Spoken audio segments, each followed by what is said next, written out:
From the Mile High City to the San Fernando Valley, the Houston Astros rocked a road trip that flipped the script on 2013 and defied the skeptics in the process, as Bo Porter's team is starting to turn promise into payoff. Tonight, a triumphant return to Minute Maid with a new challenge.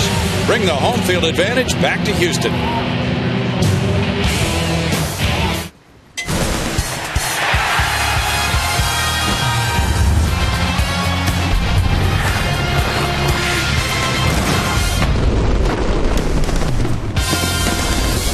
Live from Minute Maid Park in Houston, Texas, Comcast Sportsnet brings you Houston Astros baseball. Tonight, the Astros are back home, opening a 3-game homestand against the Baltimore Orioles. Good evening, everybody. From Minute Maid, Bill Brown, Alan Ashby, Jeff Blum, a threesome back together for 3 games. We hated to break up the combination with you guys having a 6-0 road trip, Ash. Well, Brownie, we're just trying to put the heat on you, make sure you realize that wins are a mandate, and what a road trip it was. Yeah, and Blummer, you guys did have some fun watching that clutch hitting along the way, too. Yeah, we did have a lot of fun watching this ball club play. They were doing all the things right. Starting pitching was doing its job. Timely hitting. Defense was doing well. So, yeah, we're trying to bring that act home. All right, well, you mentioned starting pitching. That's where we're going to start because it was a solid performance night after night, Ash. It does start with starting pitching, and Eric Bedard got the streak going, this in Colorado.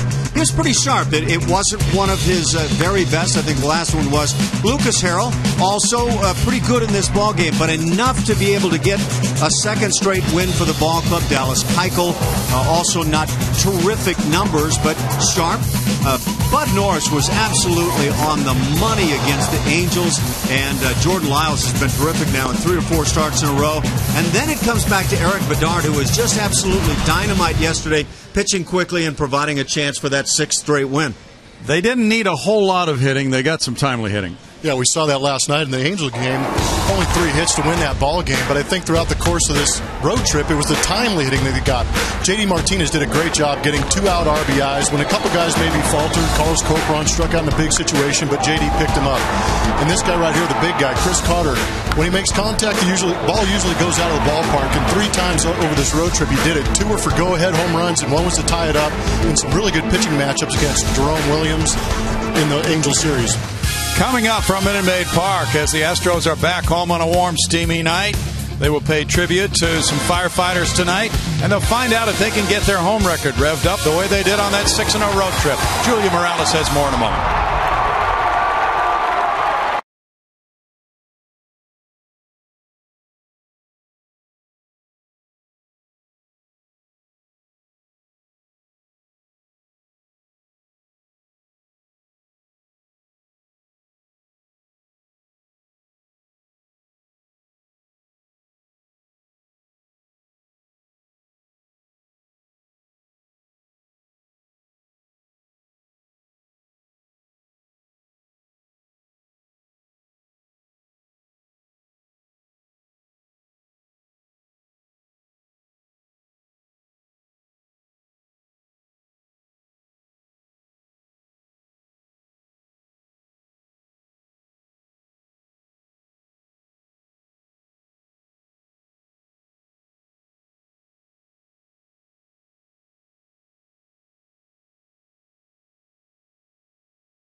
On the Baltimore Orioles in a 3-game set, and it all starts tonight. Houston coming in after that 2-1 win over the Angels to complete the 4-game sweep.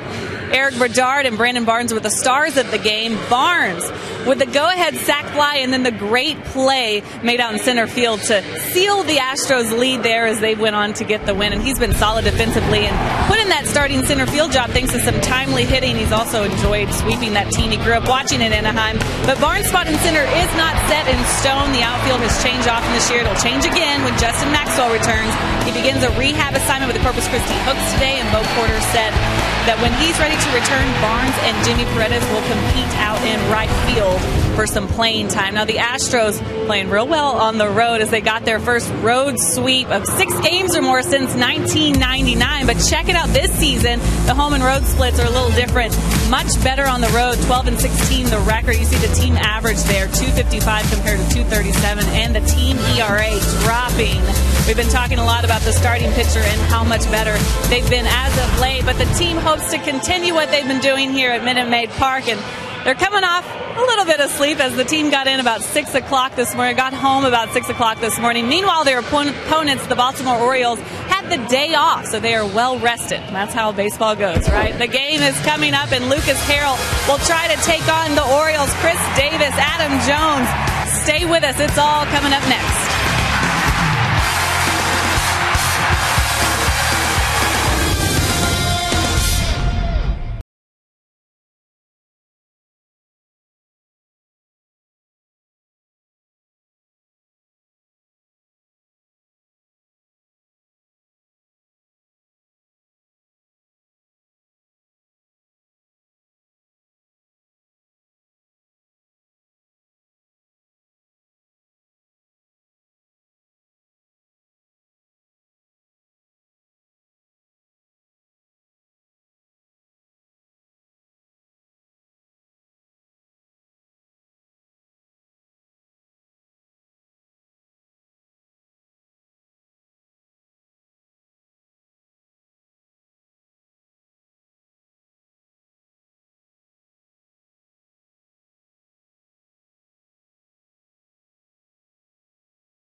Of course, the air conditioning is on, and of course, the Astros and Orioles are meeting for the first time this year.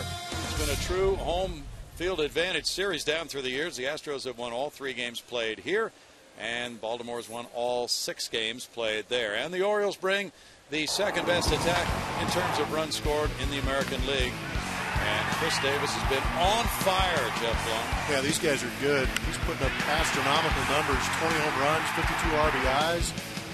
But first 5, 6 through that lineup, Hardy's not a weakness. His batting average is down, but he's still got 12 home runs, 34 RBIs on the year. So these guys are getting it done. And Ash, this club with Davis leading the way and Machado really blossoming at third base and Jones forming quite a triumvirate there. A very strong ball club this year. 32-25, not a great record, but after finishing 93 and 69, big things are expected of the Birds. They are potentially a great offense, though. Nick Markakis also in right field, a terrific hitter and defensive player. Their outfield can go get it. They're as solid as they come defensively in the outfield. You mentioned J.J. Hardy. He can play that steady shortstop, really making the plays. Manny Machado has been the big difference maker for this club. Well, we check the lineup for Buck Showalter's Birds. He's in his 4th year as their skipper. It's Nate McLeod in left field, Manny Machado at third base, Nick Markakis in right field, Adam Jones in center, Chris Davis at first, the American League Player of the Week this past week. Matt Wieters, the catcher, J.J. Hardy at shortstop. Ryan Flaherty's the second baseman tonight, and it's Danny Valencia at designated hitter. The Astros are going to start off the homestand with Lucas Harrell on the mound. Had an interesting outing last time he was out there against the Colorado Rockies in Coors Field. Fell behind 3-0 in the first 3 innings on 4 errors, but continued to keep his ball club in the game and allowed them to come back and win with the 6-run six. But it was a rough May for Lucas Harrell, going 1-4. He looks to change all that here, starting at home at Minute Maid Park. Defensively for the Astros, behind Lucas Harrell tonight, it'll be Jason Castro behind the dish. Around the infield, right to left, Chris Carter, Jose Altuve, Marwin Gonzalez back at it, and Matt Dominguez in the outfield. Brandon Barnes in center, flanked by Jimmy Paredes in right, and J.D. Martinez in left. Astros back at Minute Maid Park, where they won 9 and lost 21. After sweeping that 6-game road trip, they have won 11 of their last 18 now. They allowed only 16 runs in winning those last 6 games. So Bull Porter's club now with 21 wins, 37 losses, looking to continue that momentum that they have established on that last trip. And they'll be going to Baltimore, of course, later on this season, just 3 games in each city. Buck Showalter's Birds are right in the thick of things. They're 2.5 games out, and they're tied with the Yankees behind Boston in the AL East in his 15th year as a major league manager of the Yankees. He played for them in the minor leagues, then became a manager with their club. He managed Arizona and Texas. 2-time American League Manager of the Year. They had the day off yesterday after a 4-1 homestand. And now, as Lucas Harrell goes to work, it's Nate McLeod, the former Pittsburgh Pirate outfielder, and also he played for the Atlanta Braves. He was with Pittsburgh and Baltimore last year, and there's ball 1. McLeod begins the night at .297. He has 4 homers. He's driven in a dozen runs. Has a .372 on base average.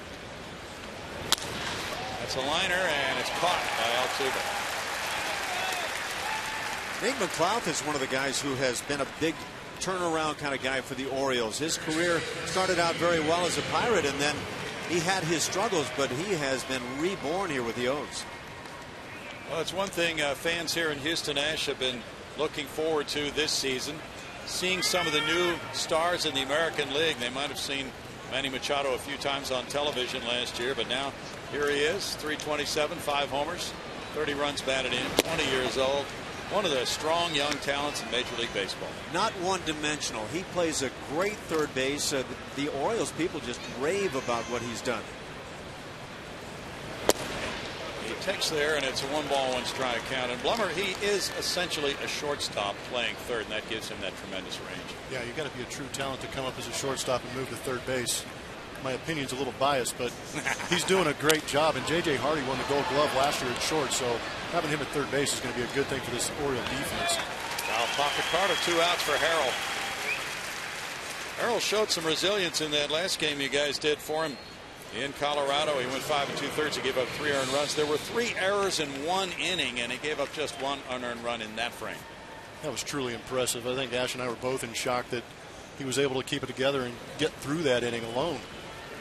That was one of those ball games that we were kind of laughing at because it was that ugly early on, and yet the Rockies left a bunch of runners on base, and you oftentimes will see a game like that turn and go the other direction, and that's exactly what happened. Strike 1 to Nick Markakis. He's made 7 opening day starts in right field for this club. Nick, 29 years old, as Ash mentioned, a very talented player. First round pick in 03. He taps to second. Altuve over to Carter. It's a 1-2-3 first for Lucas Harrell, and the Astros are back home hosting Zeros after a 7-pitch first.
We check the starting lineup for Bo Porter's club. Brandon Barnes leads it off in center field. Jose Altuve at second base. Jason Castro catcher. J.D. Martinez left field. Carlos Pena DH. Chris Carter first base. Jimmy Paredes right field. Matt Dominguez third base. Marwin Gonzalez shortstop. Chris Tillman, right-hander on the hill for the Orioles. 6'5", listed at 210, maybe a bit bigger than that right now. Pitching well, 4-2, 426 the earning. He's allowed a little bit more in terms of hits than innings pitched on the year. And a guy who really doesn't seem to be impacted one way or the other, right-handers or left-handers against him. Backing up Chris Tillman in the outfield. Nate McLaughlin left. Adam Jones in center. Nick Markakis in right field. Manny Machado at third base. J.J. Hardy at short. Ryan Flaherty at second base. Chris Davis at first base. Matt Wieters behind the plate. And Tillman, who last year was 9-3 with Baltimore and about a half season with the big league club, spent the other half at AAA Norfolk. Throws the first one, and it's wide to Brandon Barnes. There's ball one. Barnes getting this start and this opportunity to be the center fielder and leadoff man. Begins the night at 277, 2 homers, 13 driven in. He squares around and takes that one high, and it's a 2-ball, no strike count on Brandon, who on the road trip was 5 for 25 for a 200 average, driving in 3. Machado plays him even with the bag at third. When Brandon Barnes was aggressive on this trip, he was quite effective. There were times it felt like he was being maybe a little cautious, maybe trying to draw walks as that leadoff man now. I think you're exactly right. I think putting him in that leadoff spot maybe a little uncharacteristic, trying to do a little bit more for the team than he's normal and had to adjust himself. But when he's aggressive, he can put good swings on the ball. 3-1 for Tillman. Tillman's walked 22 and 63 in a third innings. Lifetime record in the majors of 20 wins and 20 losses.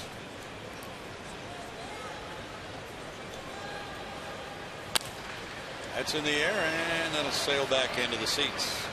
3 balls, 2 strikes. The Astros players wearing those special patches on their uniforms for this 3-game homestand, commemorating the fallen firefighters. Houston Fire Department commemorated there. Special pregame ceremonies honored them. Houston Fire Department Honor Guard and Houston Pipe and Drum Band on the field. There's a shot on the ground and into center field. Brandon Barnes leads off for the sharp single. Nothing but fastballs to deal with, and he got a couple to swing at through the heart of the plate, and this one he lays the wood too. Didn't try to do too much. 3-2 count. Usually guys will try and unload a little bit, but realizing he's at the top of the order and he needs to set up these guys in the 3-4 holes that have been so hot for the Astros, just punches it up the middle. Base runners are warned. With Wieters, one of the top throwing catchers around. He's thrown out 50% this year. It's been a combined effort too. The pitchers put on quite a concerted effort, they say, early on spring training time, trying to be quick to the plate and help shut down that running game, and there has been very little in terms of the running going on. Jose Altuve looks at strike one. As you saw, he slipped 4 points below 300, but he's on a 6-game hitting streak. Not the kind of hitting streak a hitter really would choose to have, because he has 6 hits during the 6 games. It's better than no streak, though. At least it means he's consistently getting on base, but the average has dropped off a little bit. I think, Blummer, that is not at all unusual for a player like Jose Altuve, who puts an awful lot of balls in play. He's going to ride a tide, go up and down with that batting average, isn't he? He is, and it's kind of funny to think that we're actually talking about him being under 300 and that being an issue, but Jose Altuve is a proven hitter. And like you said, he's going to find that hot streak, and he's going to ride it out as long as he can. And his streaks are actually going to be, I think, a little bit more extended because he does such a good job of going the other way. Tell you what good hitters do, in my opinion, is they do get 1 hit a game when they're struggling. Where some guys will take a 2 for 20, 3 for 35, and that is a real struggle. But for Altuve, it's just that 1 hit a game. There's a back foul. It's no balls, 2 strikes to Jose. Now, this Baltimore pitching staff with a 4.50 ERA, 13th best in the American League, is not the strong point of the club. Tillman, though, with 4 wins, 2 losses, a 4.26 ERA, has kept his club in a lot of games this year. And on the road, he's 3-0 with a 2.59. Up the middle, shortstop, Hardy. There's the toss. And from the turn. Ryan Flaherty, the middleman, on a 6-4-3 twin killing.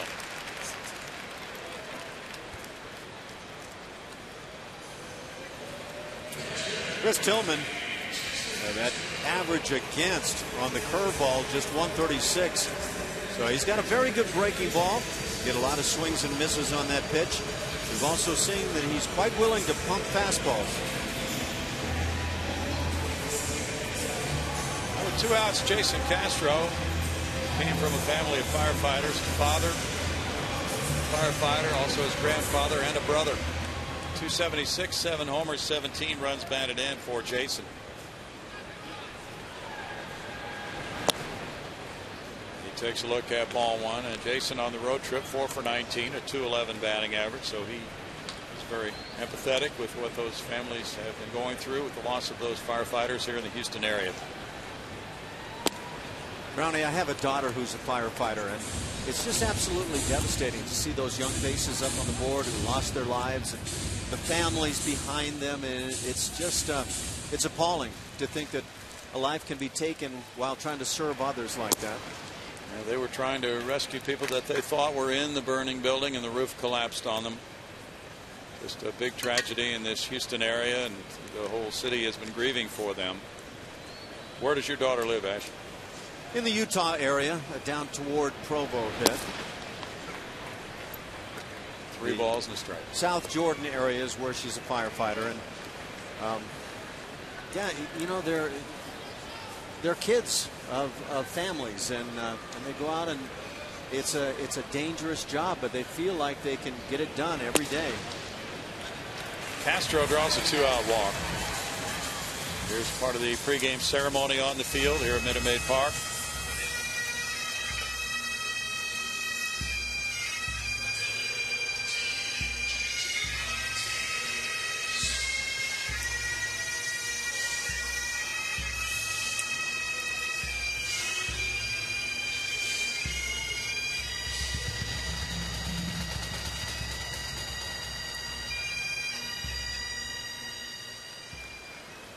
J.D. Martinez, the batter.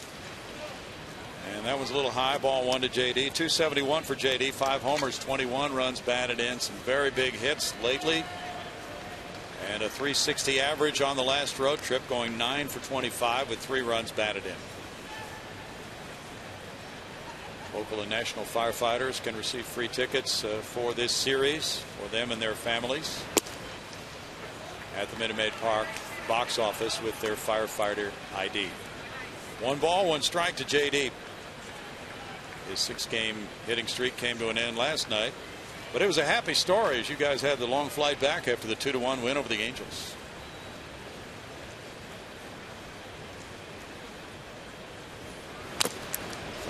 Makes the dreams that finally do come when you get to sleep rather pleasant for the guys, I'm sure. That's true. And it was a rarity tonight, and certainly called for us. Bo Porter said, just come in at 4 o'clock for a 7-10 game. We're not hitting on the field. Get some rest. We'll be back to our pregame routines tomorrow. Got to do that every once in a while. You got to throw these guys a bone. Even though they're one of the youngest ball clubs in the major leagues, you got to let those kids rest a little bit. Bouncer, and whoa, here's Tillman scrambling for it. He finds a handle and he gets him. After turning his back on that one, he takes a 1-3 play to end the first inning with no runs, a hit, and a man left, no score.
Draft party this Thursday, June 6th, following the 110 game against the Orioles. All fans with a ticket are invited to watch the 2013 draft live on the big screen and hear exclusive interviews from Astros general manager Jeff Luhnow, who's about to join us, Astros scouts, and more. Call 1-877-9-ASTROS or visit astros.com to get your tickets now.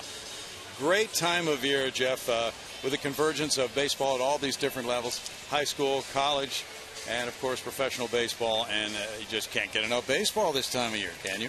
It's great. I mean, the College World Series is getting underway soon, and most of the high school seasons are done. The draft is happening on Thursday, Friday, and Saturday. And, you know, the Astros just came off a really nice road trip. Absolutely. And Enos Cabell, by the way, came back with a 6-0 record. Yeah, I told him I might have to send him on the next road trip. I told him he was definitely going to be on every road trip this year. So, Enos, get ready. Well, certainly a lot of anticipation about the draft Thursday, and there's a lot of hard work that's going into that right now. Tell us what's going on right now with the scouts. Well, we have a room filled with scouts. They're talking about approximately 800 plus players, looking at video, talking about scouting reports, trying to put them in order. They've been doing it for the last couple days. We have 4 workouts across the country. Our last one was here at Minute Maid on Saturday. And just piecing together all the information, getting ready for the big day. Thursday night we'll make 2 picks, and then Friday there'll be a full day of drafting, and then another day on Saturday. And when it's all said and done, we'll have 40 new drafted players. The word sequestration is the word I heard coming out of that meeting. Is that right? Well, that sounds about right. We do let them out for lunch and you know, at night to go sleep in the hotel, but. You know, this is really the culmination of so much work, and they're so energized. It's their opportunity to talk about their players, and you know, they hope to get some players, and they're not all going to get the players they want, but it's kind of a little bit of an opportunity for them to market these guys and talk about how good they are. Foul ball by Jones, still 1-2 on Adam. You come from a scouting background, Jeff, and the scouts are the lifeblood of any organization. I've never thought they've gotten enough credit for what they do. I think that's right. These guys are out there 12 months a year, almost every single day, driving around their car, going to 1 or 2 games a day. And really, it's a tough job. They spend a lot of time away from their families, but they love the game of baseball, and they love finding players that make it to the big leagues. And when that happens, when you're out there and you get to know a player when he's a junior in high school, and you scout him and you get him drafted and you watch him go through the minor leagues and make it to the big leagues, there's really nothing more rewarding than that. And our scouts live for that, and it's really an unbelievable experience when it happens. Jeff, we often hear about first rounders and who a team is going to pick in that first round. Can you guys actually sit back and have a board that is loaded with guys that you anticipate being able to select in the 2nd through the 10th rounds, for example? Well, you do, and typically our 2nd pick is going to be the 40th pick of the draft, and so we'll put our board together in order. And probably, you know, 30 boards, everybody sees the players a little bit differently. You know, the player that we have ranked number 25 will probably be the guy that we get at 40, because we don't have the same view of all the players as the rest of the club. So it's pretty exciting. You know, typically, you know, that 2nd pick is a big leaguer as well. There's a real good opportunity to get somebody there. You know, I think about one of my first drafts. I had a pick right around 40, and it turned out to be Lance Lynn for the Cardinals, and you know, we were rolling the dice, and geez, he's been a pretty good player so far. I guess so. One of the most successful pitchers in baseball right now. How much has your methodology changed since your Cardinal days? It's evolved. Every year we refine it and try and improve it. And really, it all starts with the area scout, the guy that gets to know the players and watches them over the course of 2-3 years. And you have to have good area scouts. You have to trust their judgment. And then you combine whatever information you have, medical information, analytical information from their performance, psychological profile information, all this other stuff that goes into it. And we really feel like our process is as good as it can get right now. When you get a look at guys that you've selected in high rounds in recent years, I would imagine, based on what's happened so far this year, you have to be awfully pleased. And have you been surprised in any way by these guys? No, these guys were taken at the top of the draft because they're legitimate star caliber players. And I think, you know, when everybody saw Springer when he was in college and knew that he had the potential to be the type of player that he's quickly becoming, you know, Correa's handling full season baseball just fine. DeShields is having a good year. So it's exciting. Fultonevich, another good player. You know, when you have that kind of success among your first round picks, it really bodes well for the future of the organization. And if we can just follow that up with another good draft this year, I think we'll be in really good shape. Good pitch there, and here's the big slugger in the American League, Chris Davis with 20 homers. It's a 1-1 count, 357. Gaudy numbers for Chris Davis here in May. I think most people in baseball also talk about you need pitching. You've got to have pitching. Maybe you can trade pitching for position players down the line, whatever it may be. But do all the arm injuries concern you as you're drafting guys? No question about it. It's something that you have to be concerned about, but at the same time, everybody's struggling to get pitching, especially elite pitching. So somewhere along the line, you have to take a gamble, whether it's in the draft or you got to trade for pitching or you have to sign free agent pitchers. Either way, you're taking a big gamble because you need 5 starters. You probably need 8 or 9 starters through the course of the year. And obviously, when you become a playoff team, you need to have those 1 or 2 guys that you can rely on to go up against the top 1 or 2 guys in the other teams. And without that, you can't win a World Series.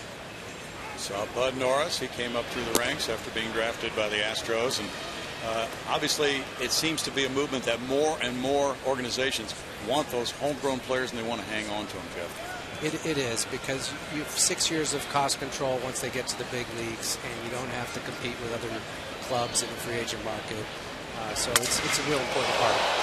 Broken bat, looping single to right, and that's the kind of year Davis is having. Even his broken bats are producing hits.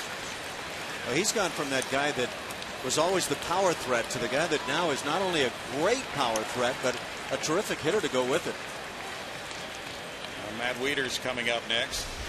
A guy you didn't draft, Jonathan Singleton, has stepped back in and looks like he's trying to say, I'm ready to move along in this system. Well, we're having some fun with it. He went to Quad Cities and had a good stint there, and he's in Corpus Christi tonight in the lineup. Justin Maxwell's down there as well. So it's going to be fun for Springer to play with those 2 guys. And, we just hope he continues to progress, because he's a guy that, quite honestly, with a good year, could end up here by the end of this summer. And there you see some progress. Carlos Correa. Recent games have been very good to him. And the numbers for 6 games at Quad Cities for Jonathan, who's moved up, as you said. So that's a star-studded lineup for the Hooks tonight, as you mentioned. I think the draft for Major League Baseball is a bit different than what the NFL, for example, might go through, where guys are really tried and tested in college football. Do you get giddy, though, as you get that chance to get in and get your hands dirty and bring some guys into your organization? No question about it. I really consider it kind of like the holiday season. You have all these new presidents, and you're dying to unwrap them and see, play with them. And they go out into usually the short season clubs, and a couple will make it to full season clubs this summer. And it's really fun to watch them progress. And last year, all the draft picks we brought in really gave a shot in the arm to our clubs. Lancaster won a championship. Tri-Cities had their best season ever. That's certainly high, but foul. Yeah, that's some of the power this Baltimore Orioles club has.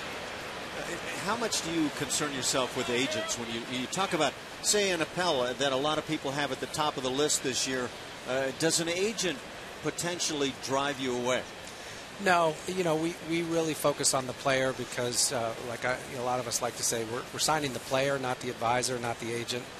And so if you've got the player that you really want, the advisors typically have the best interest of the player at heart. And, if that's to be on your club and be drafted by your club, they'll make it happen. Lucas Harrell gets a punch out on Wieters for out number 2. Well, Lucas has been battling. He certainly did that last start, Jeff. And looks like he has pretty good stuff tonight. He does. It's good to see him comfortable here early in the game. I think that bodes well. We need a good outing from him today, and I think he's going to get us one. J.J. Hardy coming up next. Hardy has 12 homers, 34 runs batted in. Let's take the example of a George Springer who played at the University of Connecticut.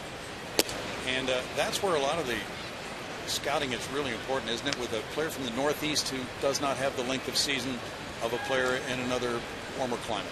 Absolutely true, and it's especially true of the high school players, because their seasons are so short in the cold weather regions.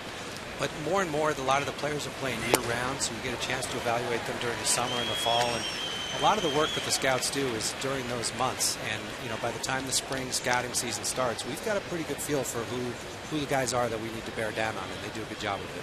You've kept your cards pretty tight, but a couple of names, pitchers at the top of a lot of people's lists. Mark Appel from out west, and Jonathan Gray. Can you give us just kind of quickly some of the pluses these two guys bring? Well, we're not allowed to talk about the players in the draft before the draft. Obviously, afterwards, I'll tell you everything I liked about him. But I will say this is a good draft class. There's some good arms. There's some good bats. There's some high school players that we really like. There's college players we really like. And, for us, it's a matter of choosing the player that we believe is going to have the biggest impact for the Houston Astros going forward, and that may or may not match up with the player that other organizations think would be right for them. So, that's really what we're doing right now.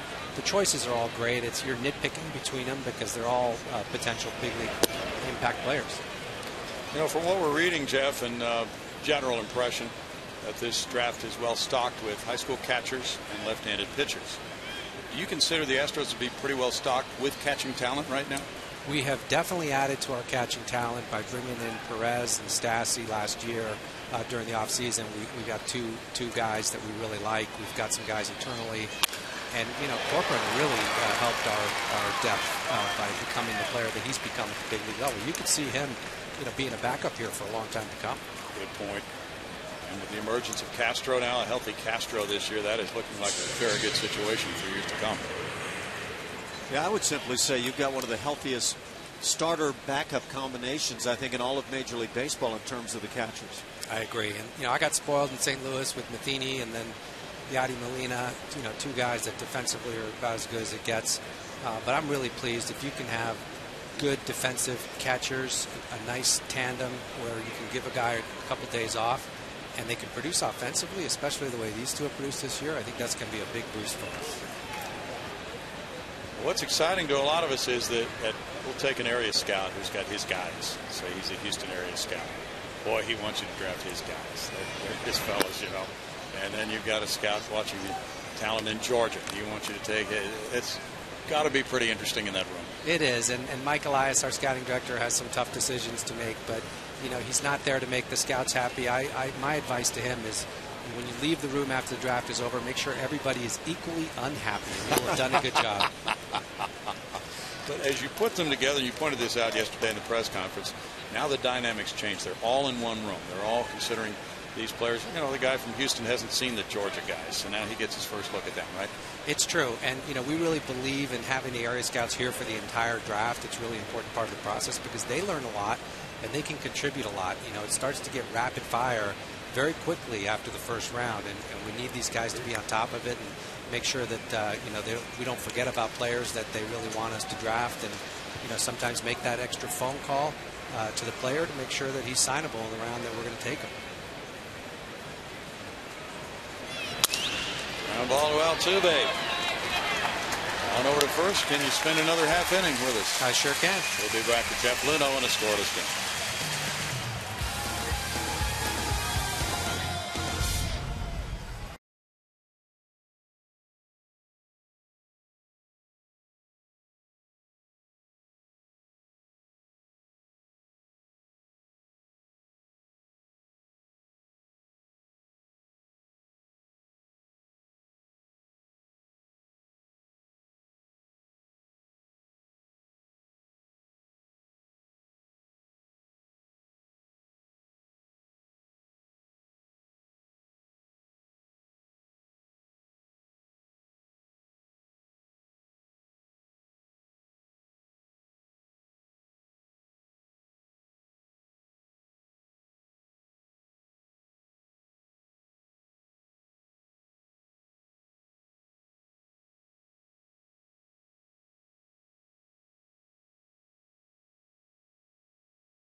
Jeff Blum rejoins us. Jeff Luno is here talking about the upcoming draft. And Jeff Luno, Mike Elias and company about to go shopping on Thursday with a very nice purse full of money to spend on prospects. And this is where it gets really intriguing, right?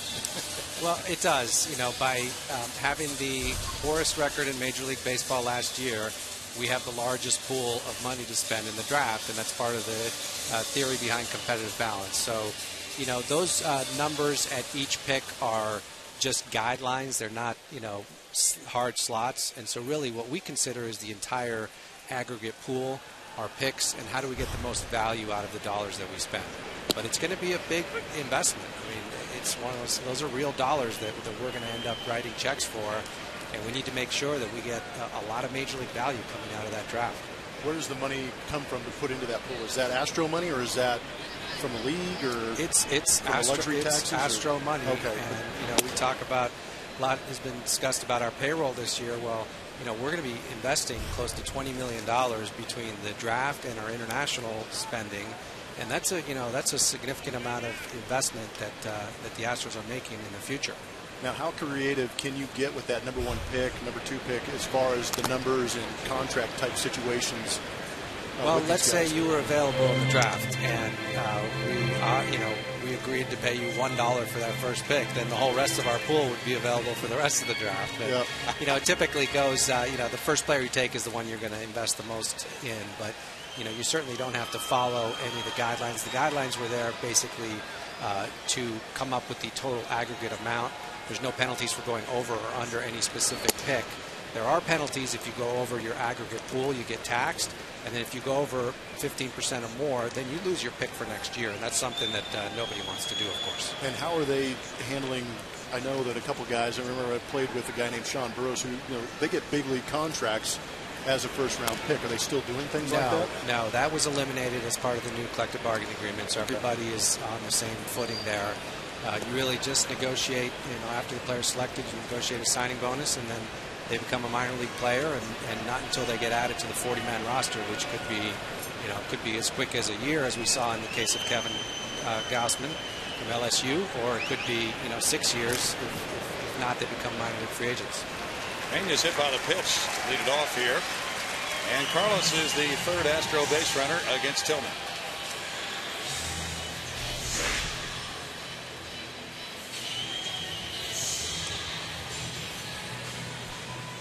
Oh, yeah. Of course it did. That's why you wear those baggy bottom pants right there. You get that extra clip.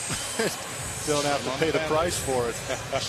Painless on base percentage right there. That is not going to hurt a whole lot. He's aboard for Chris Carter, who's hit those meaningful home runs on the road trip and brings a 6-game hitting streak into this game. 12 bombs for Chris this year. And there's strike one. You got to be really pleased with the way Chris is rounding into form, Jeff. I really am. We knew he was going to have some power. I mean, both of those last home runs really won those games for us, and they're critical. He seems to be comfortable hitting home runs on the road, and you know, I know it's a matter of time before he's peppering that community leaders board up there here at home. And you know, if he can get his average up to about the 250 mark, you know, that power is going to play. He's going to win a lot of ball games for us. Got the home runs you're looking at. Jerome Williams is pitching a great game. We talked about just one mistake changing that game for him, and that was the one Chris Carter hit to go ahead. And earlier in Colorado, the home run he hit there to start that 6-run rally when Lucas Harrell was pitching was also a go-ahead home run. So he's not connecting as often as you'd like, but when he does, they seem to be big hits. It just looks like such an easy swing, too. Well, I caught him in the clubhouse, and he had a couple bats lying around, and me being a former hitter, you know, you've got to go around and see what he's swinging. And I went down there and I grabbed one of his bats, and it is one of the heaviest pieces of lumber I've ever seen in my life. He handed me one that was 35 inches long, 34 ounces. So he's a big man swinging a big stick. And now here's the advance of Peña. The throw from Wieters not in time. So Carlos was ready to move on that one in the dirt. And that could be a good play as he gets to second with nobody out and a 3-1 count.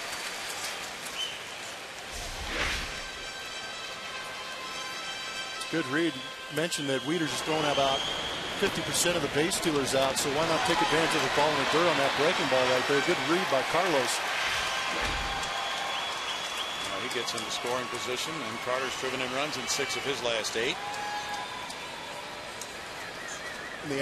You guys are starting a new ball club, basically, bringing in a whole bunch of new management, front office, and you guys have your data analysis guys. Is there anybody in this draft who is fitting into that Astro mold, or somebody you could see turning into that Houston Astro that you guys are trying to develop as an organization? Well, I think there's quite a few, and we want to have a balance. We really look at the draft and our whole minor league system as a portfolio. You want to make some speculative, high risk, high return investments, and those tend to be pitchers and high school players.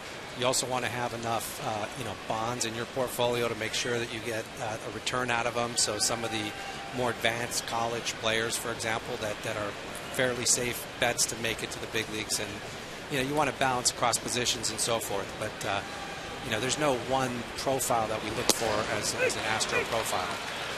Strikeout, that's number 1 for Tillman, and Paredes will come up next. Well, last year, by all acclaim, the Astros had a great draft. They were able to negotiate with Carlos Correa, giving more money to sign the subsequent picks. And by everything we've read, just a fantastic draft. The numbers are there for all these players who were taken high. You got some good college talent after taking Correa, and certainly the young pitcher McCullers.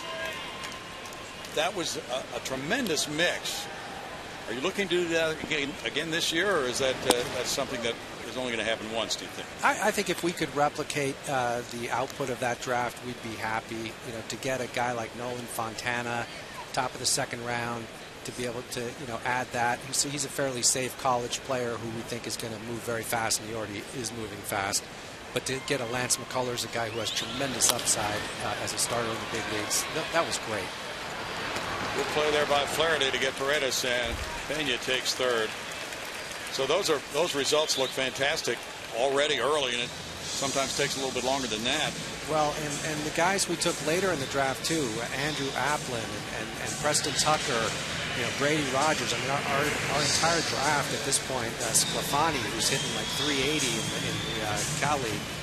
These are guys that didn't get huge bonuses. They weren't big names on draft day, but we did our homework on them. Our scouts did our homework, and we got great players and really added to the depth of our system.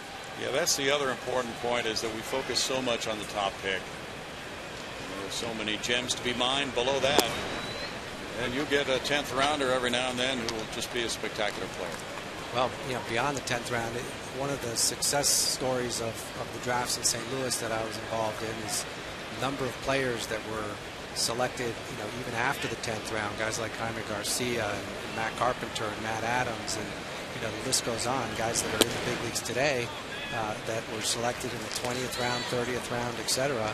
If you can get that value out of the draft, it can put you really on a winning course pretty quickly. Dominguez is driven in 29. He has a shot at a 2-out RBI to give the Astros the lead here in the 2nd.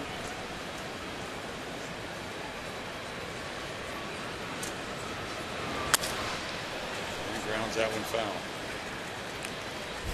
You say the recent history of the minor leagues is pretty good. You guys are doing a great job this year procuring that winning attitude with these guys, but I think that is a credit to what you were saying about the draft up and down the list. No matter if it's a 1st round pick down to the 30th round, those guys all coming together and producing.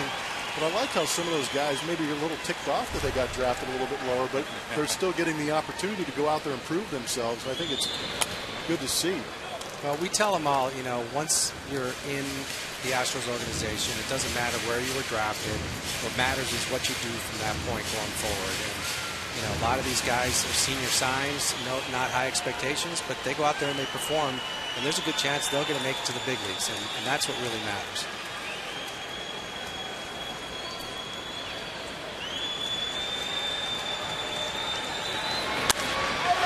Drive to center field. Jones way back. Jones all the way back and makes a retreating catch right in front of the hill in center field. That ball really hit a long way by Matt Dominguez. Jeff Leno, thanks so much for joining us. We look forward to Thursday and beyond. Sounds good. Thanks for having me on, guys. No score after 2.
In the Astros, time for our Geico quote of the game.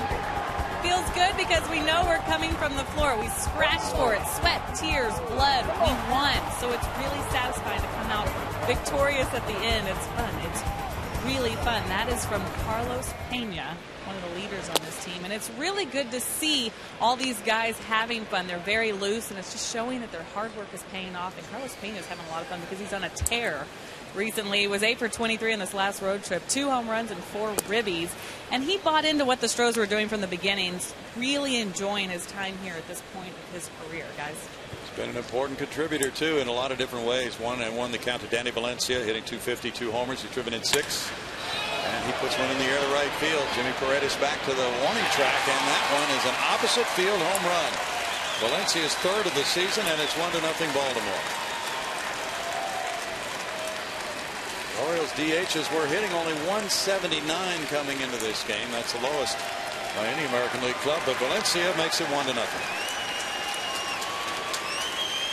When I start hearing about scratching and tears and blood and all that sort of thing, it sounds kind of dangerous and maybe not that much fun, but it has seemed to be a lot of fun for the club. Obviously, Danny Valencia puts a little damper on that.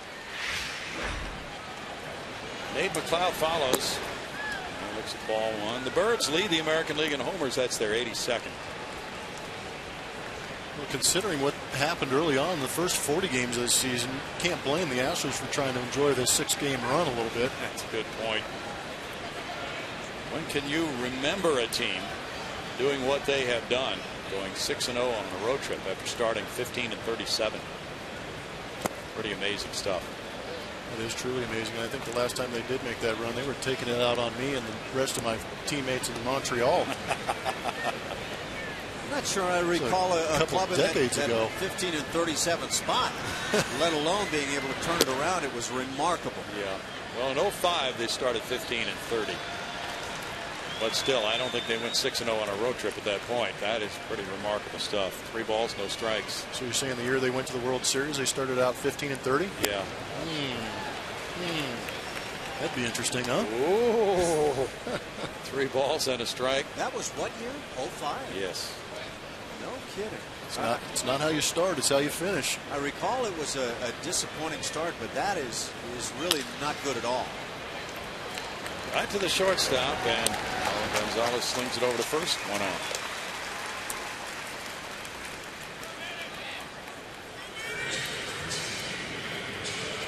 I recall a reporter in town that year about mid-season saying, well, if they make it to the postseason this year, I'll sit up on a billboard at such and such street in town naked. And really? Yeah. Did that happen? I think at the mercy of the fans, he chose not to do it in the end. Ball 1 to Manny Machado. Machado is going to be fun to watch here the next 10 or 15 years or so, Blummer. Yes, he is. Good young talent. Thrust into that third base spot. Hasn't really shied away from it. Some of these young guys are a little egotistical in a way, saying, no, I'm a shortstop. I'm going to come up as a shortstop. I'm going to be your shortstop. I'm not going to play third base. But Manny Machado, realizing he had an opportunity to play at the big league level at third base, is taking full advantage of it. It's good to watch. When you get shifted to third base from being a shortstop, there's the expectation that you're going to hit more for power on the ball club. And what he's done, 5 home runs, nice. But the 25 doubles, very impressive. Yeah, sure is. And he has 80 hits. I think that 25 doubles is a credit to his athleticism, too. Able to play short. He's a relatively tall guy, but he's not thick by any means, but he's got all the talent. How about a little like Carlos Correa? That's extra bases in the left field corner. Machado heads for second base here, and he has now 26 doubles to lead the American League. Well, he's an impressive player, and you know, you talk to the Orioles people, he might be the first name that comes up as the guy who has made the biggest difference for this club.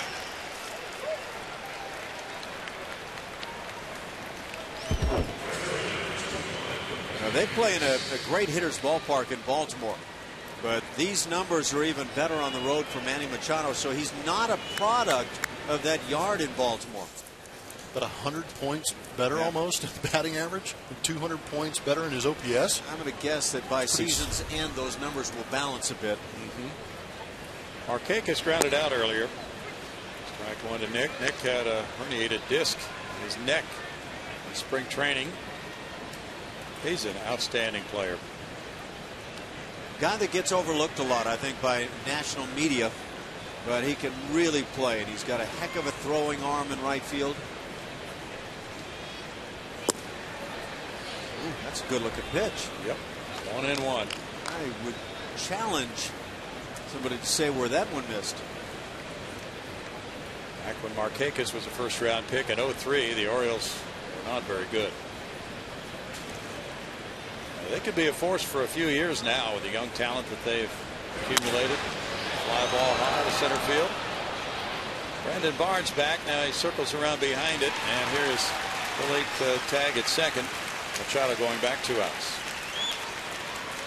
Log on to csnhouston.com and click on In-Game Live to enhance your Astros experience via computer, smartphone, or tablet. Get in-depth stats and join the social buzz.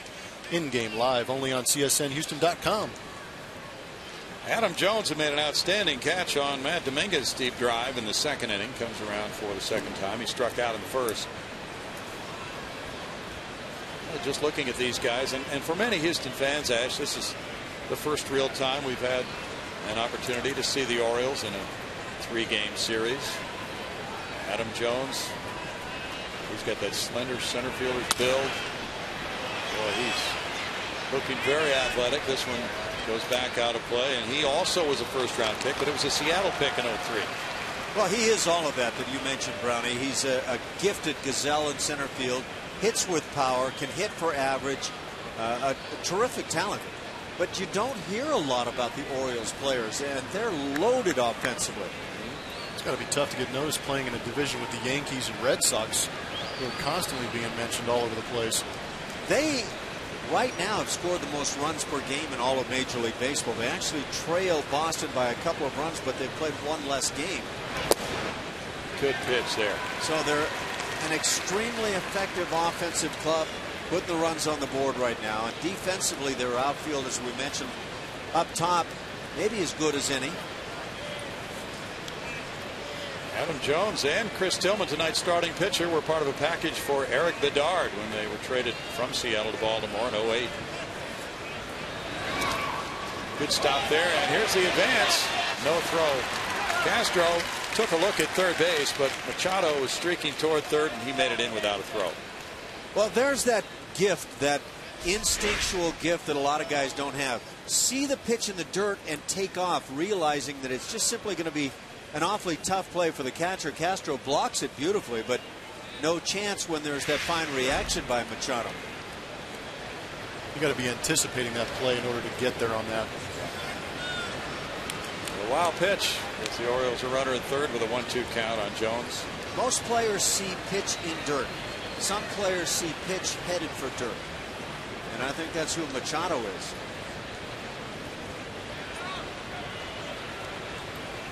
Jones hit 32 homers. He drove in 82 last year, and he won a Gold Glove.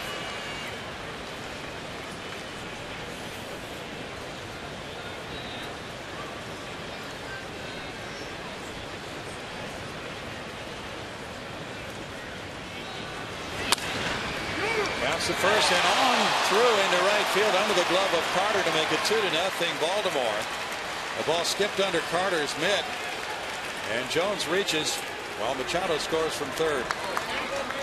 It's an error. Yeah, I think that ball played Chris Carter a little bit right there. But when you're playing first base, it's a unique opportunity compared to everybody else on the infield. Is if you have a chance to get in front of the ball, you get in front of the ball, knock it down, knowing the pitcher's going to be covering up, and you see kind of olayed that and got nowhere near it. Took a little bit of a funky hop, but if you have a chance as an infielder to get in front of the ball, do it. Keep that run from scoring from third. As you say, Blummer, a unique chance because you don't have to hurry with a throw. There is no hurry. You can just knock it down and move to the bag or flip to your pitcher. Chris Davis, strike one. Now that's where you kind of man up, as the players will say, get in front of the baseball, take one for the team if you need to. That's an ability to recognize the situation. 2 outs, man on third, ball hit to first. You got to make sure that guy doesn't score. Help your pitcher out. Lucas Harrell falling into some tough luck again. Well, he got his ground ball, but it didn't turn out well for him. 1 ball, 1 strike to Davis. Davis is from Longview, Texas. Went to the University of Texas. And he was a draft choice of the Rangers in 06, 5th round pick, traded to Baltimore. Koji Uehara, along with Tommy Hunter, in the middle of the 2011 season. Very good deal for Baltimore. He had shown some power for the Rangers, but then last year he really broke out with a 33 home run year for the Birds. Had a pretty decent run of first baseman go through the Texas Rangers organization. I know they traded for Adrian Gonzalez and then traded him away. Justin Smoke went through there. Now Mitch Moreland's there doing a pretty good job. I also think that was the first error of the season for Chris Carter at first base. Okay. 2 balls, 2 strikes, his 3rd error overall. He's actually done a nice job picking some throws out of the dirt. With that kind of instinctual play of being able to knock the ball down, as you say, with a man in scoring position, a couple of outs. It's one of those plays you've got to be able to react to and make.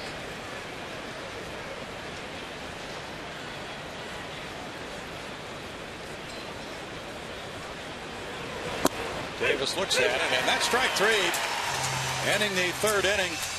And it's a 1-run inning on 1 hit. A 2-run inning, rather, on 2 hits with an error and a man left, and it's 2-0 Baltimore.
Astros 2-0.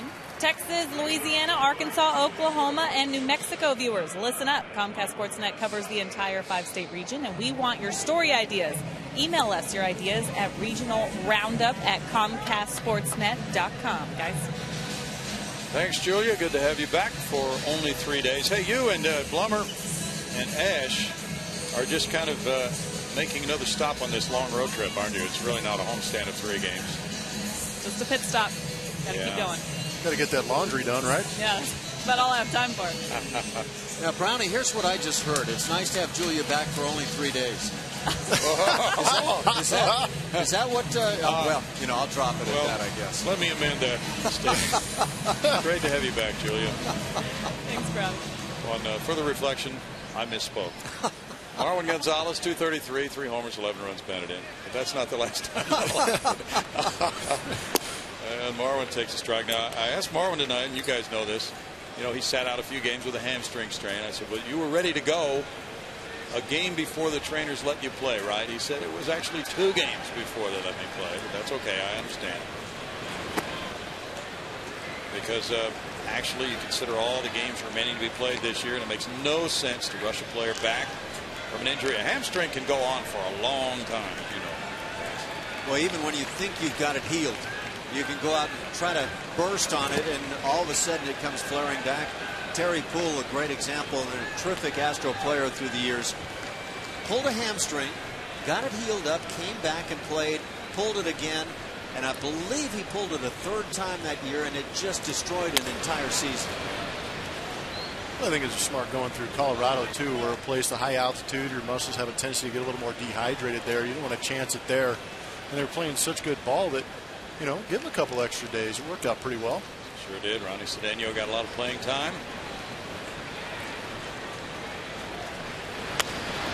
Foul back. It was interesting hearing the thoughts of Jeff Luhnow about the upcoming draft. And, you know, that's the fun of being a fan, I think, in many ways, Jeff, is watching players develop in the years after they're drafted. Hey, I wonder if this 8th round pick's going to be anything. And he either is or he isn't, and you're either surprised or happy that you had it nailed all the way along, right?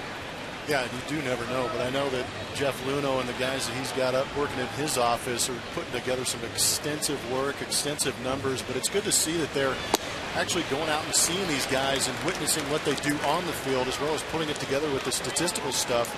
But like you said, you never know until you get them in the system and start developing them and see how bad they want it. You know what I also found really intriguing is Jeff talking about how maybe that 25th pick you have on your chart is a guy you could pick up at 40th because other teams may see players differently. And I think that's a big difference between the way the NFL and maybe NBA see players they're going to draft as opposed to what Major League Baseball has. A little bit more of a crapshoot here. That's a good point. It seems like all these drafts are just a real fluid type thing depending on what other teams do and how guys are slotted. But I also wonder, do you go into a draft thinking, you know, in the 5th round, we've got a kid we're hoping to be able to get that we think is going to be just an absolutely terrific player. Yeah. 2-0 to Brandon Barnes. He opened the Astros first with a single.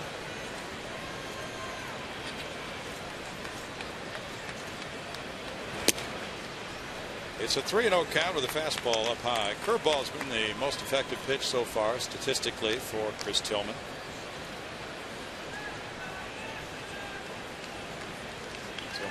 Threw 98 pitches in his last start, but he only went 4 2/3 innings. That's in for a strike, making it 3-1 for Brandon. Brandon's walked 8 times. And as Jeff Luhnow told us, Justin Maxwell is beginning his minor league rehab assignment tonight for Corpus Christi. And he's going to need several games in the minor leagues before he comes back to the big league club. Usually it's a totally different type of thought process in the baseball draft compared to other teams' drafts in other sports, where you can fill an immediate need. You know, you can draft a first-round NFL and he's a starter for you, but that's not going to happen in baseball. You know, I'll give you another example. I happen to play with a guy who turned out pretty good. Buddy Bell. 2,500 plus career hits. Terrific Gold Glove style third baseman. Buddy was a 16th round pick. I think things are a lot different today than they were then. Yeah. But that shows you how far off that drafting can go. Jose Altuve grounded into a double play in the first inning. Well, consider Jose Altuve, of course, from Venezuela, not drafted. And what he has done in this game after 5 years of Class A baseball. And there are those stories, and those are the ones that most fans really, really like. Totally unheralded, and an all-star last year. Yeah, those guys are easy to cheer for. Yeah, it was interesting also to hear Jeff Luhnow say, we tell all of our players it doesn't matter where you were drafted. So Jose Altuve had to be listening when they gave him that speech because he didn't let it bother him. I think there's got to be a certain justification, though, depending on the round and how much money those guys are given. But it seemed like when I was coming up, as soon as you got to that Double-A level where things started getting a little more serious and intense and a lot closer to the big leagues, that's when all labels were taken off and whoever produced went. Exactly. Strikeout number 4 for Tillman. He struck out the side in the third, and it's 2-0 Baltimore.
Tune in to Chevy Hometown Kids every Saturday morning at 9:30 on CSN. Chevy Hometown Kids, where it's not about the score, but the experience.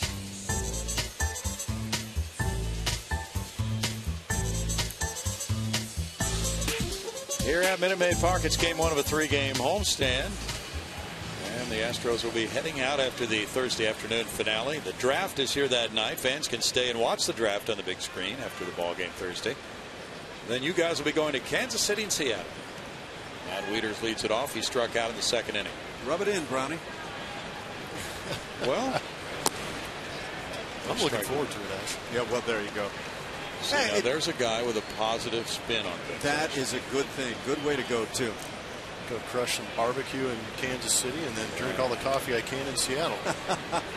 Flush the system. There's a pop-up and Matt Dominguez comes over near the line.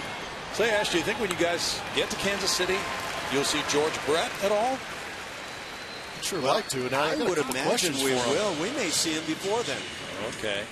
Well, at Lowe's, we never stop improving, and neither does Astros pitching.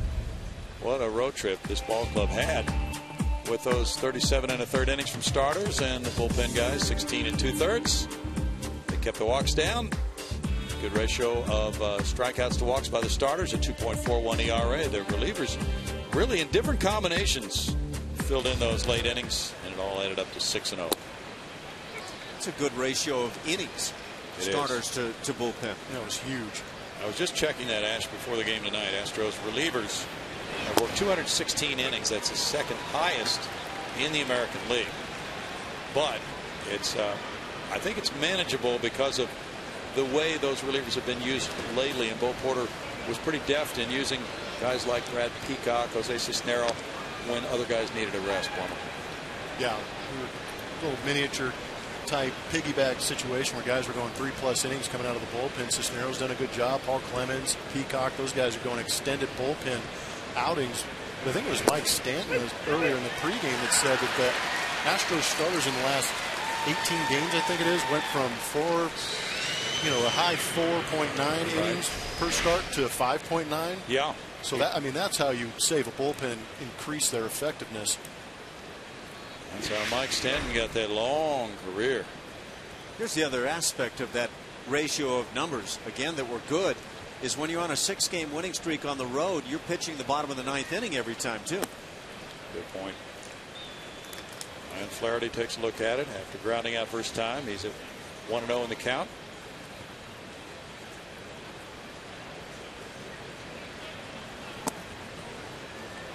Two balls, no strikes, and this game has followed the pattern of some of those on the road trip that you guys worked with. The starting pitcher not getting run support early, but not giving up the big inning.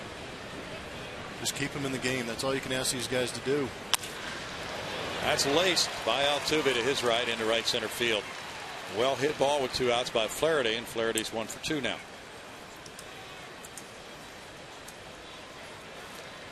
And Valencia bats next. He homered in the 3rd inning to make it 1-0 Baltimore. Valencia came up with the Minnesota organization. Then one trade took him to Boston, another one to Baltimore. He's a University of Miami guy. And he's 28 years old.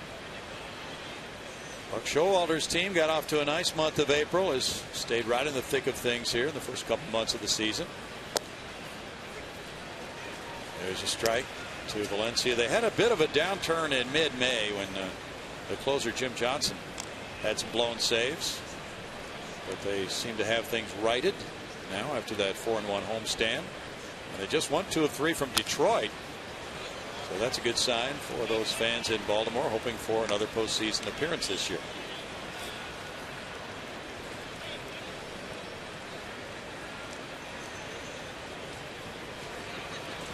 They've got the great offense. We've seen that. But their pitching staff, 13th in the American League with ERA of 4.5. That puts a lot of pressure on that offense to score. It really does. They don't have that dominant starting pitcher. And that's strikeout number 5. It's 2-0 Baltimore.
And we have a little spray chart on his hits and where they have gone so far this year. 18 hits since May 18th.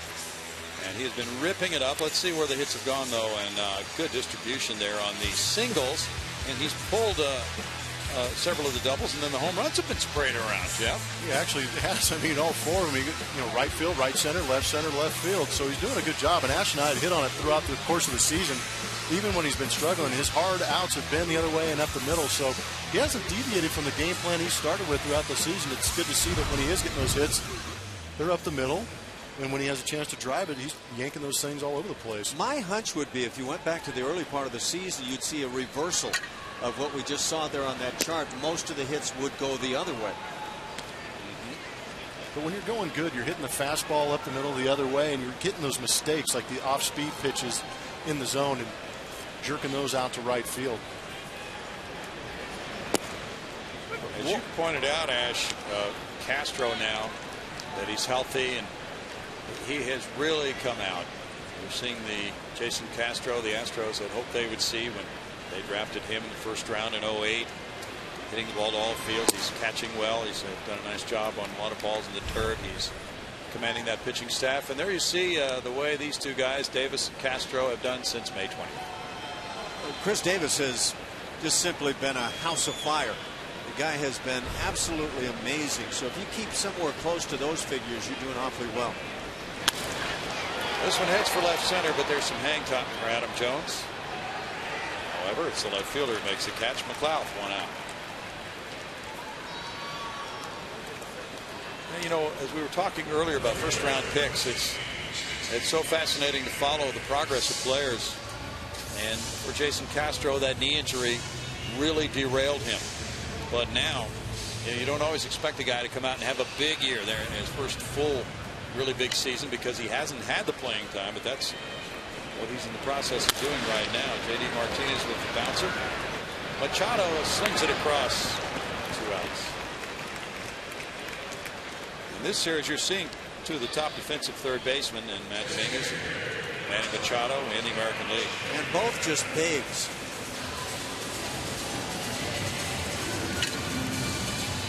J.J. Hardy is under contract to play shortstop for another year after this one. There are some who are speculating that maybe Hardy will exit the scene after 2014 and Machado will become the shortstop.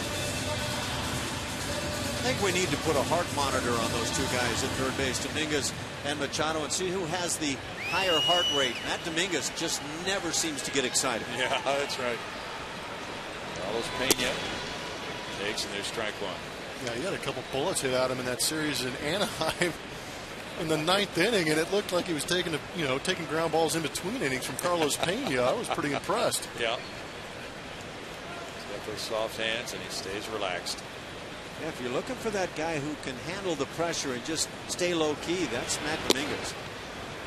Well, there was a story involving a play by Machado last year in September in that pennant race in the AL East in a 2-2 game in the 9th inning against Tampa Bay. He really pulled off a slick play. Runner at second, topped ball. He came in, he faked a throw to first, got that runner to round third and threw him out. And that's a very wise play by a young third baseman who had only played a few games. I think that's a credit to the baseball savvy that you can't really scout or develop. It's just in his blood, in his nature to have that savvy and wherewithal to figure out how to get outs. Thing is, to make that play work, he needed the cooperation of shortstop J.J. Hardy, who alertly covered the bag. They've got a heady club. Top to first base. Davis with the play. It's a 1-2-3 fourth, and after 4, it's 2-0 Baltimore.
Presents Picnic in the Park, Sunday, June 16th. Join the Astros on the field after the 1:10 game for a player autograph session, free picnic blanket, and a terrific cookout.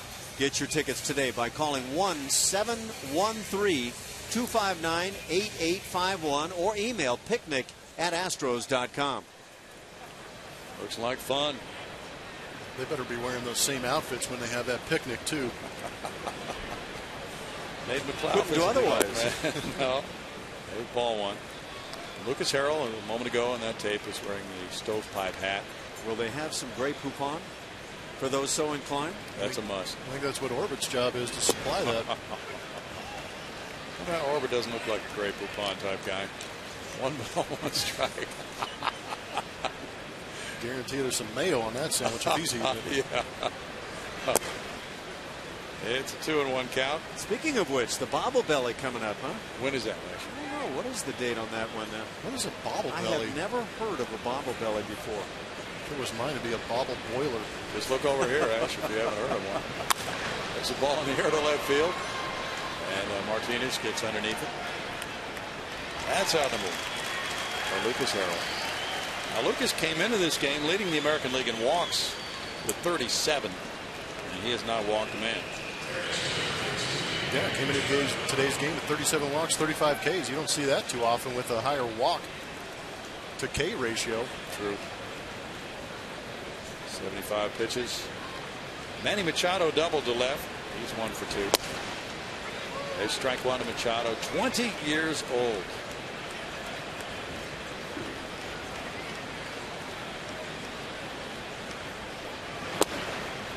He's keenly aware of course, the exploits at Baltimore of Brooks Robinson at third base, Cal Ripken at shortstop. He may fall into line with those two greats over the course of his career.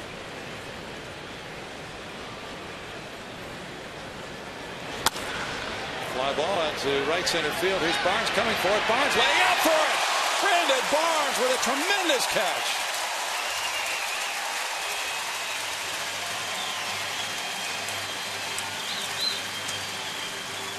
Brandon Barnes can flat play some D in center field.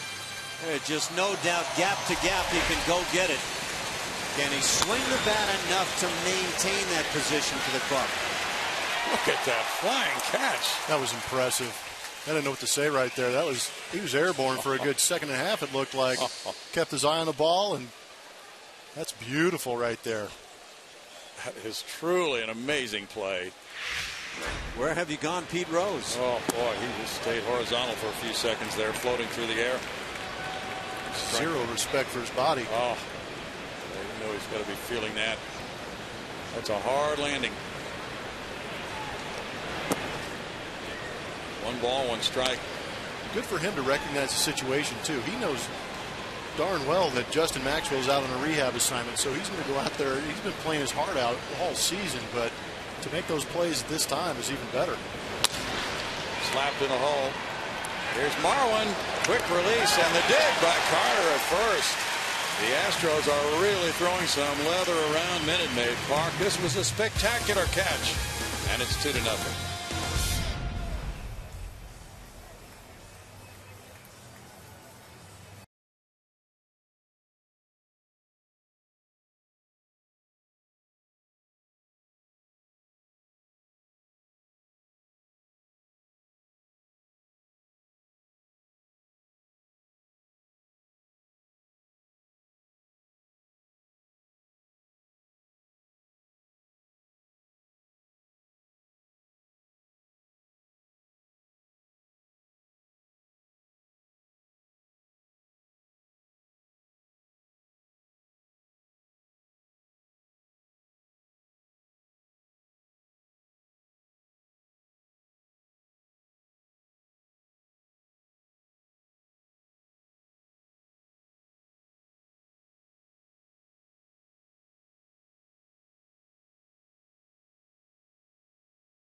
Houston Astros baseball on Comcast Sportsnet is brought to you by Progressive. Visit Progressive.com today. The Astros have only one hit, but they're hanging in there, trailing Baltimore 2-0 as we go to the bottom of the 5th inning at Minute Maid Park. The hit came from Brandon Barnes leading off the game for Houston. Chris Tillman then walked Castro in the 1st inning. He hit Pena in the 2nd, but since then has retired 9 in a row, and it's Chris Carter batting. Comes in high, ball 1 to Carter, who struck out in the 2nd.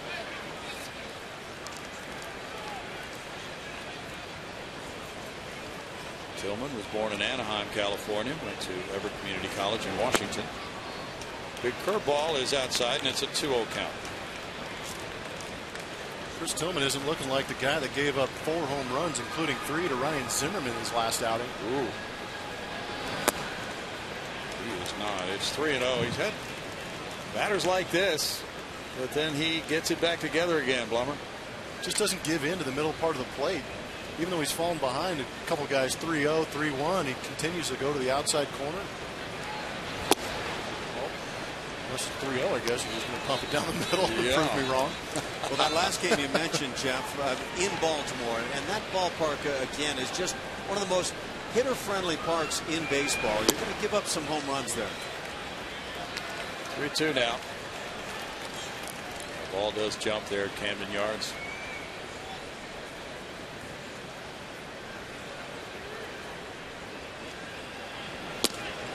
And ball 4 puts Carter on. 2nd walk in the ninth for Tillman. Tillman up to 95 on that heater. Carter becomes a base runner, and it's Jimmy Paredes coming up next. Jimmy grounded out in the 2nd inning. Well, last night the Astros survived, winning 2-1 with a minimum of offense, 3 hits. They got a Carter homer in the 5th. They got a double from Dominguez, a sac bunt, and a sac fly in the 6th inning, and that was it as they beat the Angels 2-1.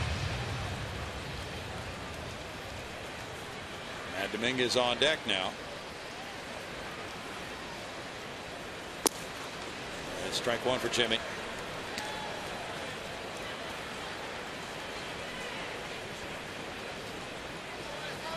Yankees lead Cleveland 4-3. They're in the top of the 7th at Yankee Stadium.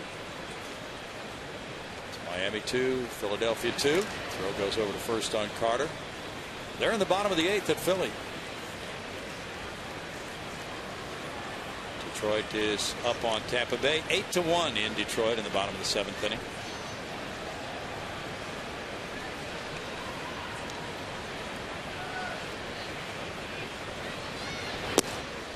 Jimmy looks at it. It's a ball, and it's 1-1 to Jimmy. Well, obviously, these Astros outfielders know that Justin Maxwell is working his way back to the club. He's going to be in that lineup when he returns. Not sure when that will be. But Brandon Barnes made a spectacular catch. So you do what you can do on an everyday basis. And then those decisions, of course, will be made down the line. 1 ball, 2 strikes. Look, Brandon Barnes would love to hit over 300 and play the kind of D he plays. He's done a great job, and he's driven in some big runs for the club. The question is it enough to be able to hang on and get a spot in the outfield once everybody's healthy and ready to go? I think he's done a good enough job to prove himself to be an everyday outfielder. Putting up decent numbers, 270, playing a great defense. Paredes is down on strikes. That's number 5. Join us for the Astros and White Sox on June 14th as we celebrate Orbit's birthday with a Big and Bright Friday night. 10,000 fans will receive a Big and Bright t-shirt courtesy of the Methodist Hospital System. Stay after the game for a spectacular alien-themed fireworks show presented by Marathon Oil. Call 1-877-9-ASTROS or visit astros.com to get your tickets today. Alien theme. Why not? And Dominguez puts one in the air, right field line. Coming over for it, Markakis. He's up the room, and it's out of play. What about a platoon situation in right field, Ash? Jimmy Paredes swings the bat pretty decently left-handed. Brandon Barnes, obviously, to start the season, was getting a lot of starts against left-handed pitching. Well, you and I were talking about that the other day, and I think it's certainly a possibility. It sounds like Justin Maxwell, at least for some period of time, is going to be the everyday center fielder. So if you can get the best of both worlds out of the other two guys in right field, why not? Are you set in left field at this point? Offensively, yes. JD, I think, has been doing a great job at the plate in that four-hole, protecting Jason Castro and getting some big 2-out RBIs. Is Chris Carter a first baseman, an outfielder, or a DH? And how does that impact the other guys? There's so many moves. Because I think you could have the discussion that if Carter is going to get a chance to play at first base, JD Martinez could also be the DH instead of the left fielder. I think there's still quite a bit to be worked out. I agree. Let alone just to get Justin Maxwell onto the roster. Brad Peacock came on right before that Colorado series in Colorado, and Robbie Grossman got sent out. So is he the odd man out, or is it Trevor Crow, who's that role player off the bench for the Astros? Tillman throws to the second sacker, and that's quite a play by Ryan Flaherty, who gets it on to first. Not sure who was going to take that throw, but Flaherty went in there and flashed across the bag to make it a 1-4-3 double play. And after 5-2 nothing Baltimore.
Excuse me, it's 2-0 Orioles. Don't miss your chance to get your Orbit Bobble Belly. Saturday, June 15th, the Astros take on the Chicago White Sox at 6:15. Be sure to get to Minute Maid Park early, as 10,000 fans will receive an Orbit Bobble Belly, courtesy of Coca-Cola. Call 1-877-9-ASTROS to get your tickets now, guys.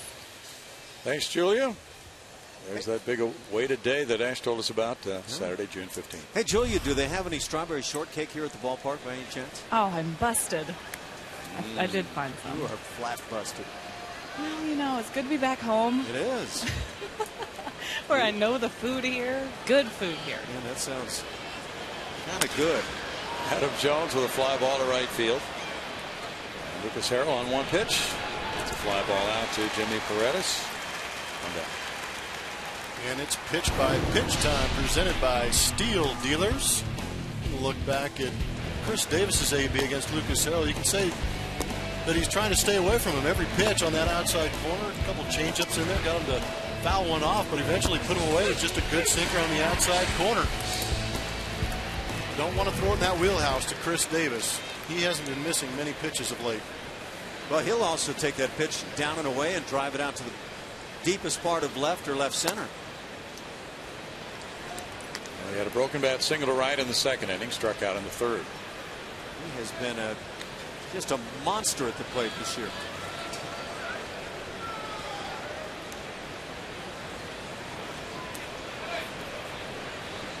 Believe it or not, his OPS is higher than Miguel Cabrera. That speaks volumes. It really does. My goodness. Shoots that one out of play. 1 ball, 1 strike count. He was player of the month in the American League in April. He had 9 homers, drove in 28 runs. He had 16 runs batted in his first 4 games.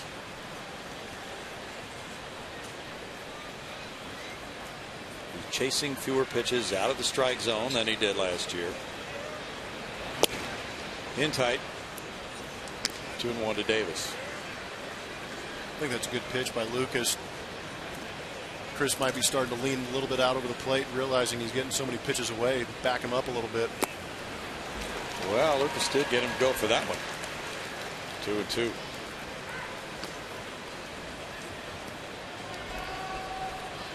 Harrell facing the Orioles for the first time in his career.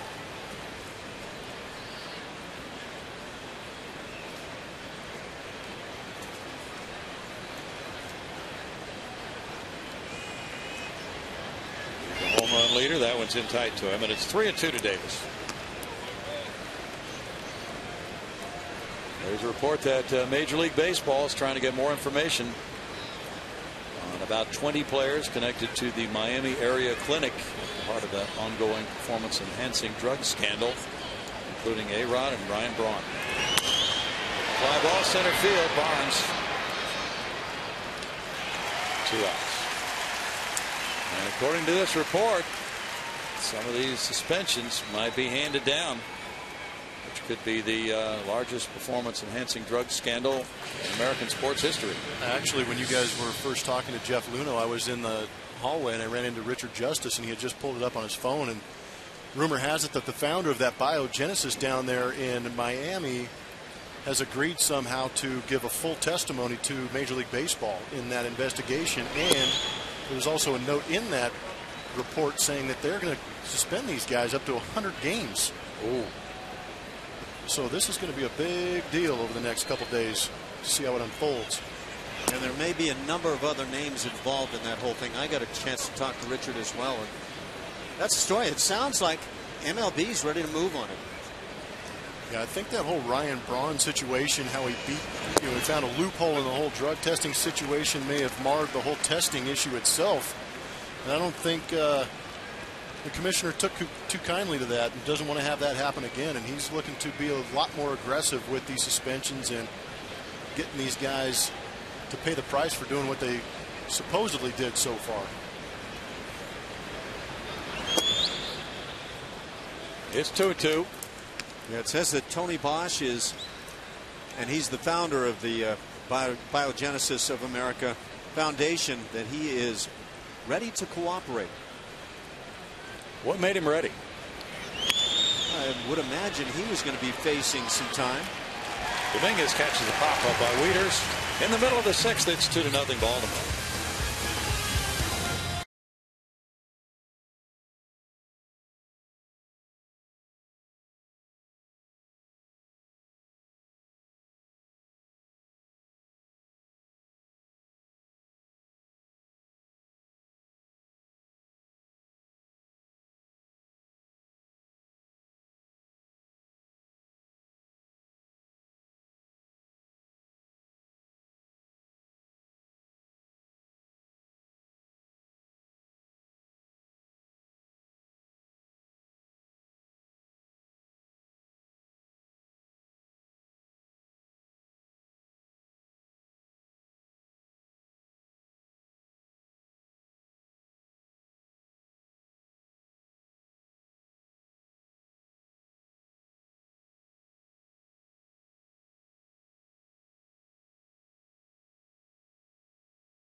the Astros continue their series against the Orioles tomorrow and Thursday. Come see Castro and Altuve face off against Chris Davis and Manny Machado and the rest of the Orioles. Call 1-877-9-ASTROS or visit Astros.com to get your tickets now, guys. Thanks, Julia. Look forward to those upcoming games. A lot of good games coming up as we get into summertime. The kids are out of school. You can bring the whole family out. And it doesn't matter particularly what night of the week. They can stay up later. It's okay. They've got a note from you, right? Yeah. They got a hall pass. Marwin Gonzalez struck out in the third inning. Now he comes around for the second time. Number 9 in the order, but leading off this inning. And that's typically in an American League type lineup the way the manager might think, hey, my number 9 hitter could be a leadoff guy. I want somebody who can run a little bit and move the ball around, make some contact. So that's what he's trying to do, get something started after the Astros have been held to 1 hit. But it's in the air to left field, and McLeod comes in for it. 1 out. And Inside the Lines is brought to you by Scotch Blue Painters Tape. Scotch Blue, see what you can do. And Brandon Barnes led off this game with a base hit and proceeded to go out on defense and make a phenomenal diving play, which just opens up that question in the outfield when Justin Maxwell returns. All kinds of situations and opportunities with Brandon Barnes. Brandon Barnes is really taking advantage of him and showing a lot of his skills here. And what an asset he is to this ball club. He really is. Plays the game very hard. The other thing he's done defensively is he's shown that he can throw out runners. Yeah, he tried to get challenged yesterday and threw him out. Made probably the best throw to the plate we've seen this year. And I think that's also a credit to how he plays the outfield. He's aggressive coming in on those balls, charging, cutting down on that distance between where he's at and home plate, making an easier throw for him. Good point. It's a 1-ball, 1-strike count for Chris Tillman with the 2-0 lead. The Astros have had problems scoring runs here in their home ballpark this year. They've scored 111 runs in 30 games. That's a high drive, making 112 as Barnes hits one a long way to left. And it's 2-1 Baltimore. That's number 3 for Brandon Barnes. How about it? Give the guy a little pub, dress it up a little bit, and what's he do? He steps up and hits a big bomb for the Astros. He really did. He crushed that ball. This guy was on a home run tear back in spring training, and I guess I just haven't seen enough of Brandon Barnes to say I know what he can do. But when he does something like this, and this ball was way up in Pujols-ville, it just leaves me wondering, is there more there than a lot of people are aware of? He's getting consistent ABs, so hopefully this is one of those streaks he can get on. When he was in spring, he was getting those consistent ABs and was crushing the ball all over the ballpark. Looks like it was off the Champion Energy Services sign. That would have been way out of the ballpark had the roof not been closed. Altuve fouls it. Yeah, that was a big one. And Brandon Barnes in spring training, it's one of those things you see a guy doing it in spring training, you're like, hey, well, he's taking some good passes at the ball, but again, it's still spring training. You want to see these guys start to do it in a regular season type situation, and now that he's getting the opportunities, he's looking pretty good with it. Most guys just don't have that kind of power within themselves to hit a ball this far. Brandon Barnes now has shown that he can do that. That means there's a lot of ability deep down inside. I got a run back quickly. It was the 12th home run allowed by Tillman. That's in 68 innings. Astros are hoping that's the swing that wakes him up. Tillman has allowed at least 2 homers in each of his last 3 games. Altuve takes, and it's 2-2.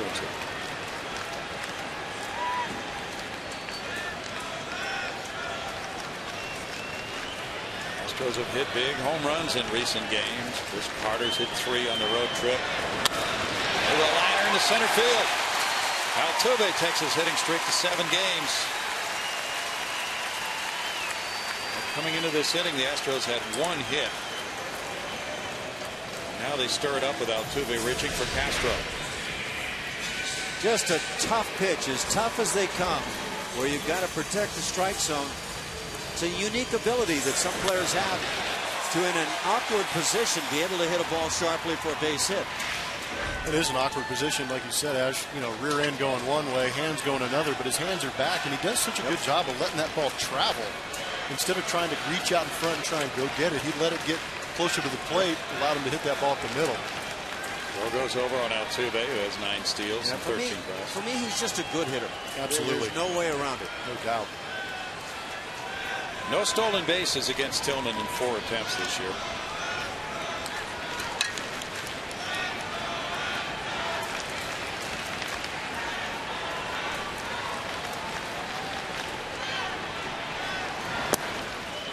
Astro looks at it. It's a ball to Jason.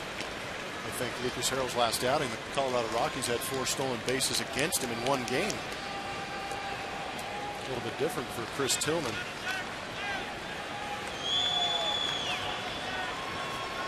Last year, the batting average against Chris Tillman was .207. This year, .270.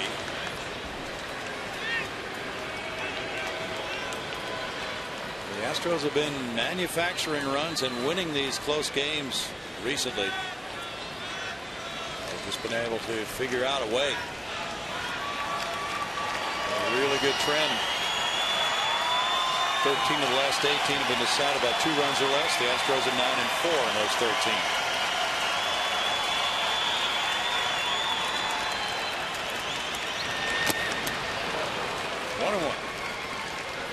I think you're right, Brownie. It is a trend, and these guys have figured it out, and they realize they can't hit the long ball. And Ash threw out some stats the other day where, you know, what the record is with the long ball, but at the same time, their pitchers have been keeping it close. But when you're getting 3 hits a game, 5 today, 3 again today, you got to manufacture. Yeah. Well, people have for decades, century plus in this game, said it's all about pitching. I guess Yogi said it was 90% pitching and the other 10% is whatever. And, you know, but the bottom line is you still have to score more than the opposition. And the home run is the best way to score runs. You combine good pitching with some pop in your lineup, and you've got a chance to win a lot of games.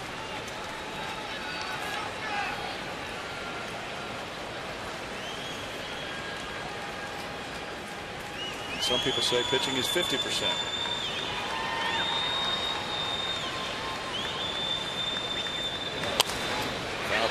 What percentage would you put on it?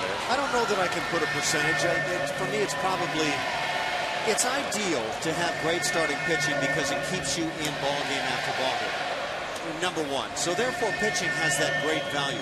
But when it's all said and done, again, you have to score more than the opposition. And you can find years where at the end of the season, teams that get into postseason play are teams that dominated by pitching and some that dominate by hitting. But again, bottom line, score more than the opposition. Astro lets it fly, but it's a foul tip strikeout. 2 outs.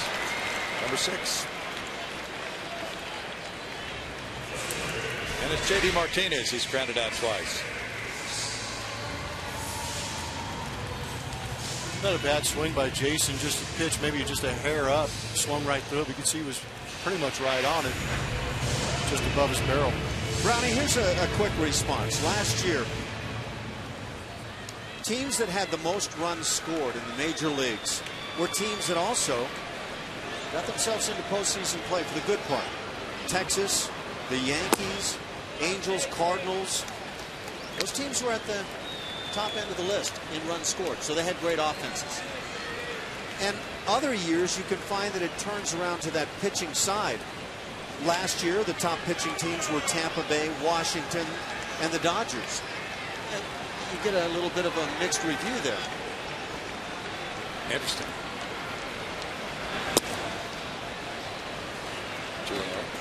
And I don't think any one year is the definitive. I think, again, when it's all said and done, your balance as a club in terms of your pitching and your offense is probably the best indicator as to how good you're going to be. Exactly.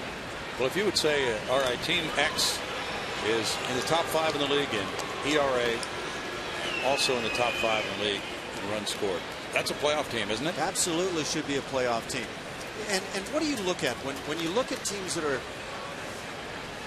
at the top or near the top in their divisions? Usually you look at that run differential, and they're going to be on the plus side. There's just no way around it.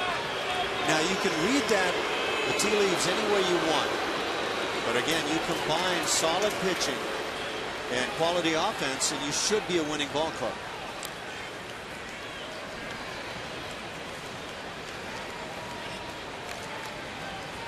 The Orioles, for example, have scored 289 runs. That's 19 more than their opponents. And they're 7 games over 500. Bounce at third. Backhander, Machado. And he lasers the throw across. Brandon Barnes' 3rd home run of the season makes it a 1-run game, and it's 2-1 Baltimore after 6.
Time for our AT&T tweet of the game. It's from Mr. Bud Norris, starting pitch for the Astros. He says, at Jose Altuve doesn't walk on the ground.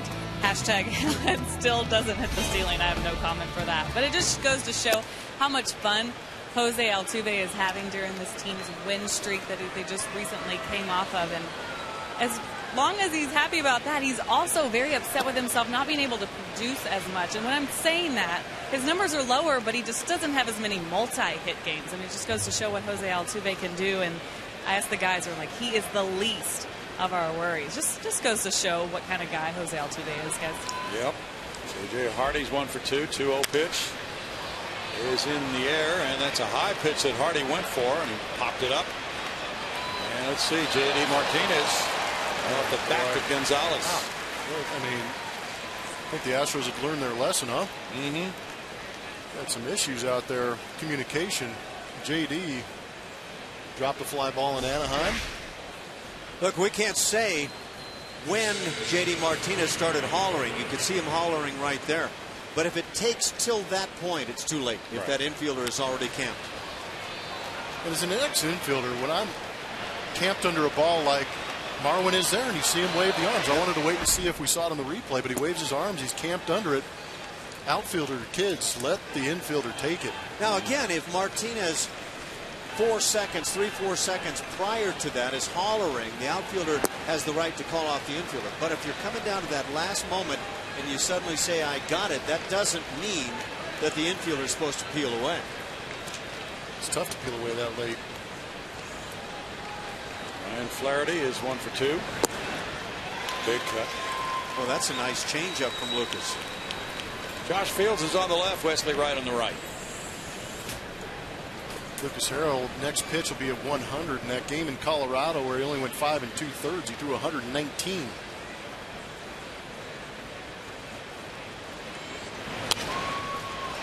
And sometimes there's a residual effect after pitching in Colorado and throwing that many pitches too.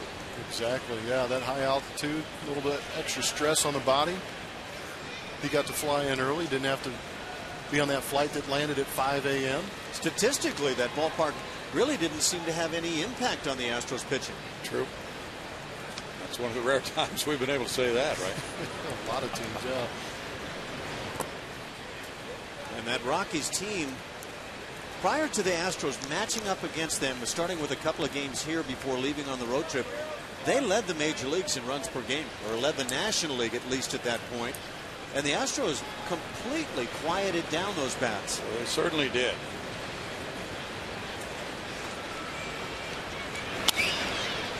In the air to shallow center field, and Barnes is coming in. Gonzalez out. Gonzalez backpedals his way to it.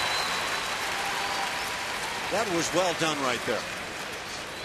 MLB.com At Bat is the #1 source for live baseball everywhere you go. Available for iPhone, iPad, Android, and BlackBerry 10. At Bat delivers Astros baseball with live audio, pitch tracking, stats, news, highlights, and more. Text At Bat to 31826 or visit Astros.com for details.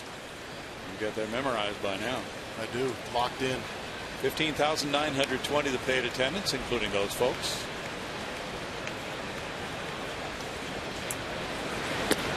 Those people are here from Pasadena, Texas. Here's ball one. Danny Valencia homered in the third and struck out in the fourth. How did I know that? I made it up. I'm good at that.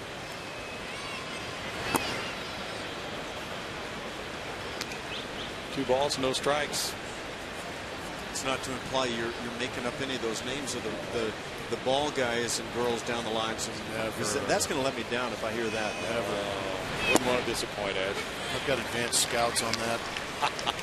People on the inside working for me. I think Blummer and Steve Sparks have something going on that. For example, these two. That's Robert and Chris.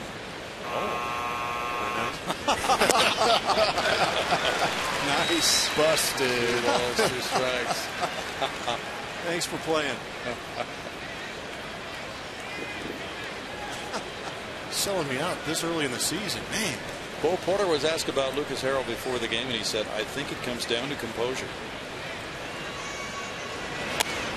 But then he went on to add that he saw composure last time Lucas started in that game we talked about in Colorado, pitching around the 3 errors in 1 inning. And he's seeing more of it tonight. Certainly saw some composure once Doug Brocail got done with him, that's for certain. I think that was the talk that turned it around. Yeah. We all need to talk every now and then. Whoa. Struck him out. That's number 6. And he's retired 10 in a row now. In the middle of the 7th inning, it's 2-1 Baltimore.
4-2. Houston won. The Orioles got a homer from Valencia in the third inning, and then another run after a double by Machado.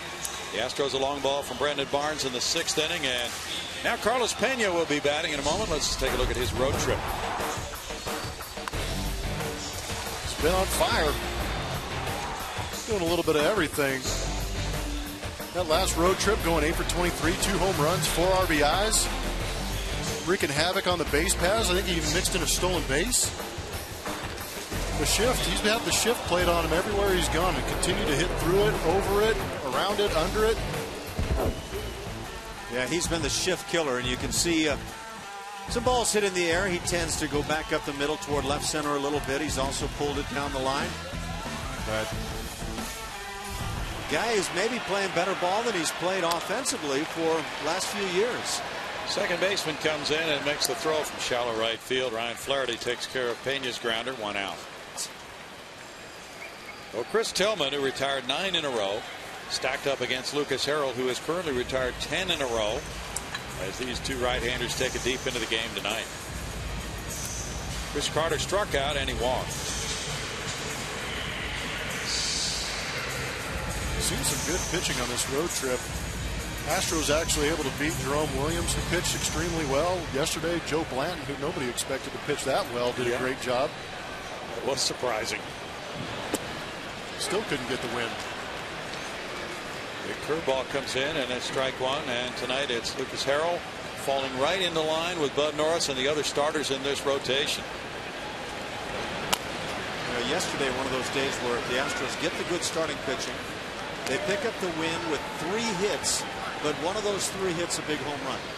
So it was that nice combination. You've got kind of the flip thing going on here tonight. They do get the home run, but they're trailing despite very good starting pitching. Need some offense combined. The big man takes it. It's a 1-ball 2-strike count on Chris. These quality starts are really adding up for the Astros. They've had 4 in the last 5 games. Lucas Harrell was 1 out short of getting 1. And now a strikeout. That's number 7 for Tillman. Gives him out number 2. Some of you watching this game right now don't have CSN in your own home. If your TV provider doesn't carry CSN yet, call and tell them you want CSN so you can have the very best coverage of your Astros. This is your network, Astros fans. You deserve it. To get the facts, go to iwantcsn.com. Jimmy Paredes 0 for 2. And that curveball comes back into play for Tillman. He's been saving that pitch. Earlier in the game, it was not as reliable for him. Now he's just throwing it at will, but that one's grounded into right field. And Paredes is on with a 2-out single. It's good to see from Jimmy Paredes. We were in Anaheim, and he got a ton of off-speed pitches and kind of scuffled a little bit, going 1 for 11 in that Angels series. But I guess if you start seeing enough of him, you start to make the adjustment. And Jimmy Paredes went down and got that one and got himself a knock. Well, he may hit just a roller through the right side, but he had a swing that was capable of driving the ball. And I think that's one of the things you want to watch for all the time when you're sizing up how a guy does on a slider or a curveball or whatever the case may be. Get that good, healthy swing. Tommy Hunter is throwing in the bullpen for Baltimore. That's foul back, and the high fastball goes to strike 1 to Matt Dominguez, who's 0 for 2. The Baltimore bullpen has 13 victories.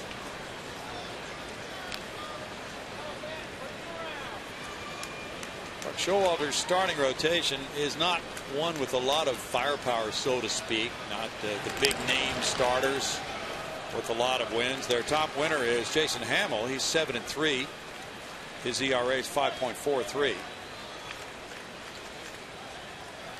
But they have a pretty well-rounded starting rotation. So they're in a lot of games. And that was what they did last year, and it worked out fine for a playoff team. That's a strike. It's 0-2 to Domingo.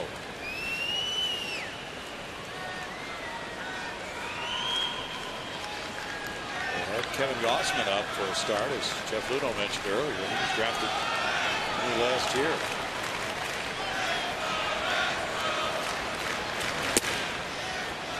It's a 1-2 count.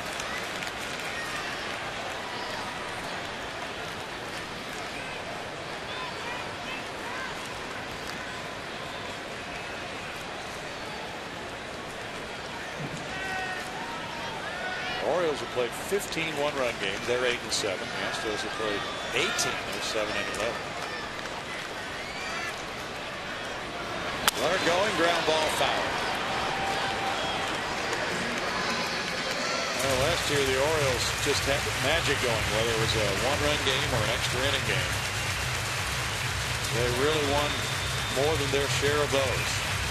They were 29-9 in one-run games last year. And there were 16-2 in extra inning games for Buck Showalter last year. The odds are that they will not be repeating those numbers. Well, they were a phenomenon with those numbers last year.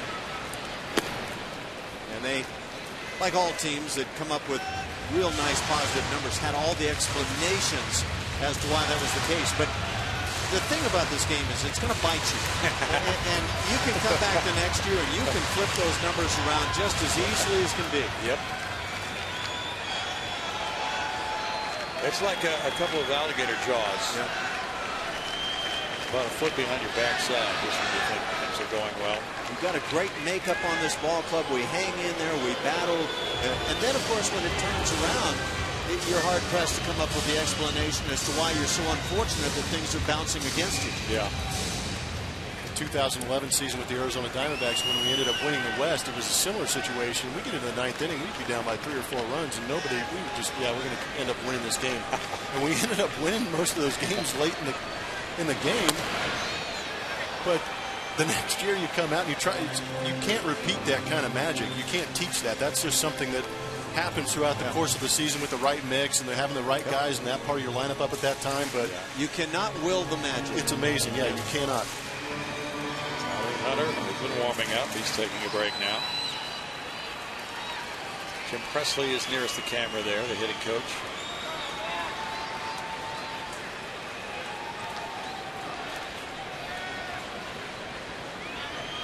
Second baseman Flaherty moving up the middle. A runner goes and it's fouled back.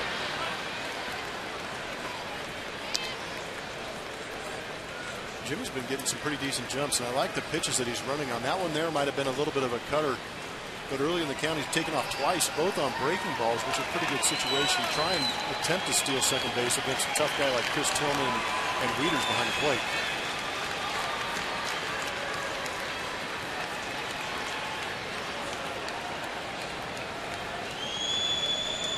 Paredes goes again, and it's a ball, and it gets away from Wieters.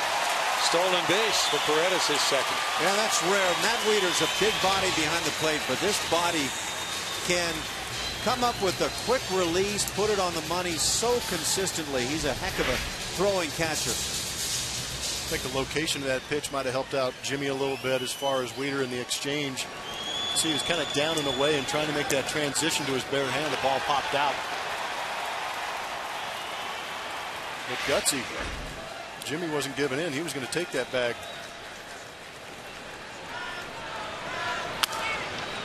Bounce foul. That bag could be awfully important to the Astros now. Steal with 2 outs. Sometimes youth knows no fear. And that can be a very good thing. It can be. Brownie, these are the situations over the last 6 games where the Astros have been coming through in those 2-out RBI type situations that have helped the ball club propel to that 6-0 road trip. Yes.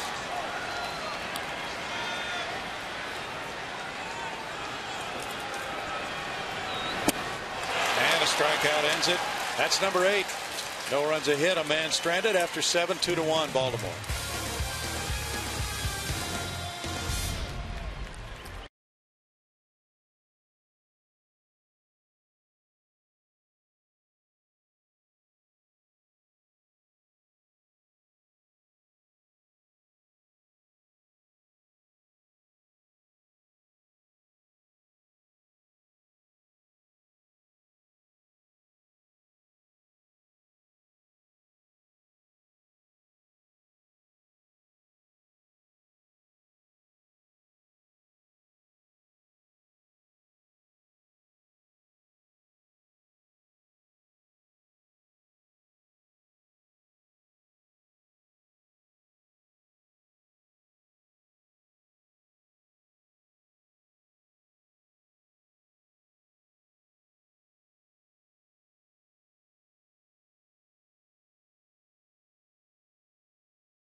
Tomorrow night, it's Game 2 of our series with Chris Davis and the Orioles.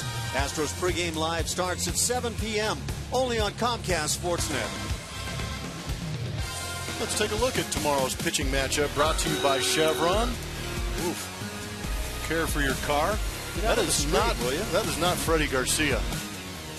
No, it's not Freddie. He's a much better looking man than that. Ex-teammate, still pitching in the league. I think we said he was 37 years old. And Dallas Keuchel is going to take the mound for the Astros. Had a good outing. He's referenced to pitching with Eric Bedard, and having another left-hander in that rotation has really helped him out as far as strategizing against some of these big league hitters.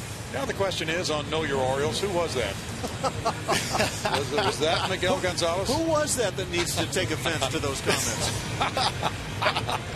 Yeah, we need to figure out who that is. Okay. Somebody on that. We'll get somebody on it. Do we have an intern?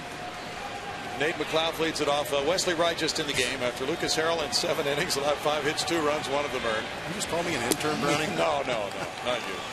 They strike me. How many sugars you want in your coffee? I'll be right back. You're a full doctor.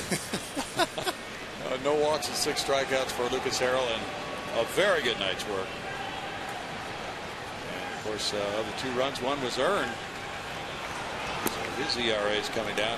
1 ball, 1 strike to McLeod. McLeod was 0 for 3. Wright coming in after retiring the only 2 batters he faced last night on just 5 pitches.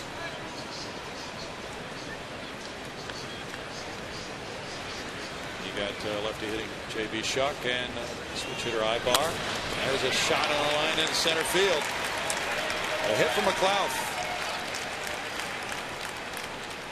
Hit number 6 for the Birds. That pitcher was Luis Ayala was the guy who was pictured, by the way. We just found out. Good research, Browning. Well, we've got a great intern up here. Thank you. Thank you, Browning. I appreciate that. Wesley Wright's 0-1 with a 4.09 ERA. That average against left-handed hitters is what jumps out to me. Wes Wright, a left-handed pitcher, 275 against him for left-handed hitters. It's the on-base percentage that really starts to add up. Machado doubled in the 3rd inning and scored. He was robbed by the tremendous Barnes catch in the 5th inning on his line drive.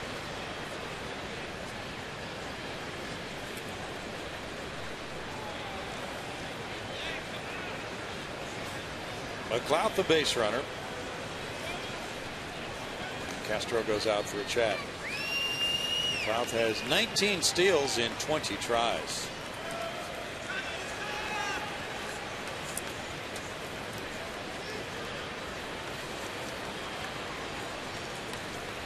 Wesley Wright is tied for 2nd in the American League in appearances coming into this game tonight. This is number 29 for Wes.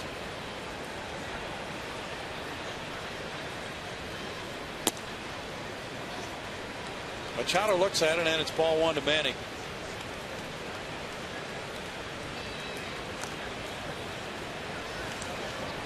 Yeah, that on-base percentage prior to that base hit by the left-hand hitting Nate McLeod. Left-hand hitters against Wright this year at .365.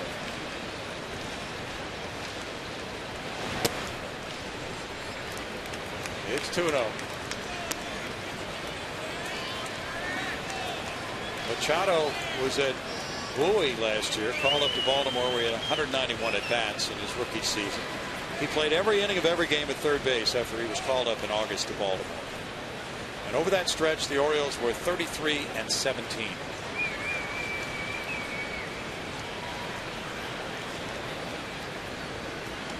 They were one of those ball clubs, Brownie, that had a really nice first half, first 2/3 of the season, and everybody kept saying, well, they'll fall. They're just not that good. But when Manny Machado came on, started playing third base every day, they became better. And it just shocked a lot of people. It really did, because even though he had been a first-round pick, it's a little nervy for some people. It certainly worked for Buck Showalter. Runner goes here, and the throw from Castro. Not in time to get McLeod, who stole his 20th.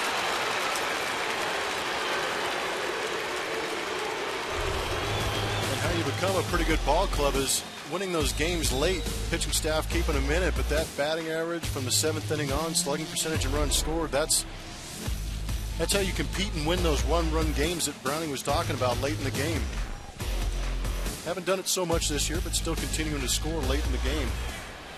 You know, Brownie, you mentioned Manny Machado. The other guy the Orioles picked up and just contributed so much late last year was Nate McLeod.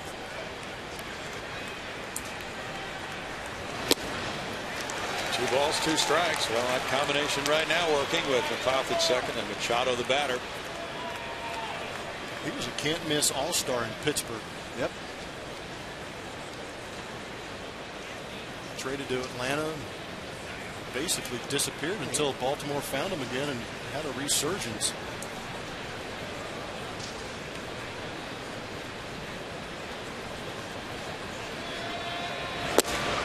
Strike three. Machado is caught looking by Wesley Wright.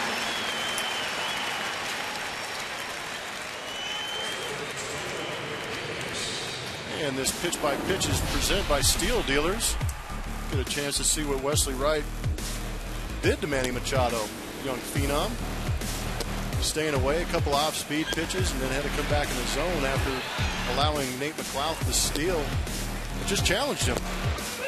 Spotted that good fastball down the zone. Nice job. And on that 2-0 pitch, Castro got the strike call as he came up to make that throw on the stolen base by McLeod. Now Markakis.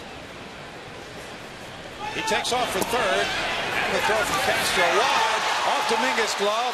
And here's McLeod coming home to score to make it 3-1. And McLeod broke for third, gets another steal, his 21st there, and comes home as the throw is off the glove of Dominguez into left field.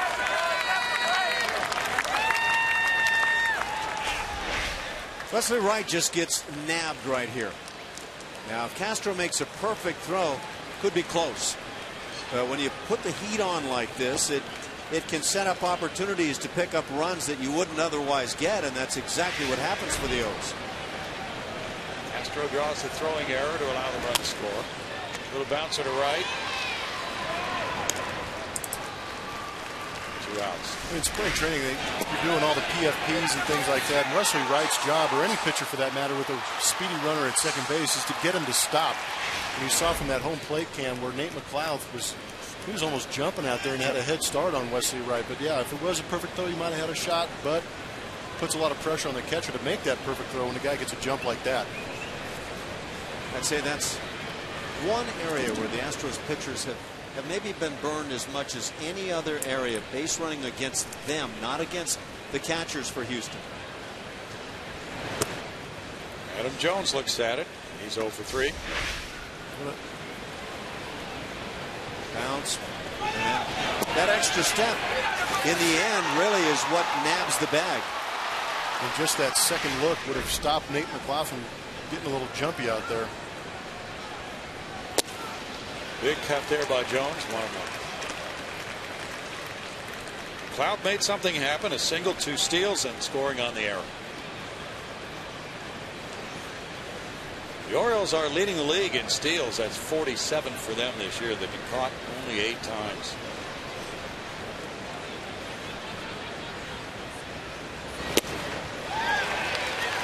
One ball, 2 strikes. We used to watch some of those talented Colorado Rocky clubs that would lead the National League in homers and steals. That's what the Baltimore Orioles are doing in the American League this year.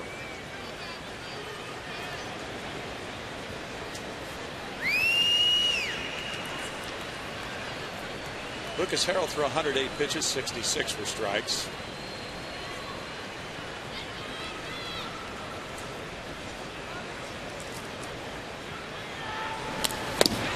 Straight back.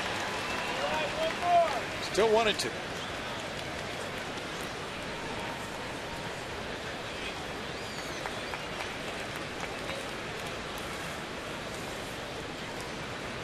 Tomorrow night it's Dallas Keuchel and Freddie Garcia.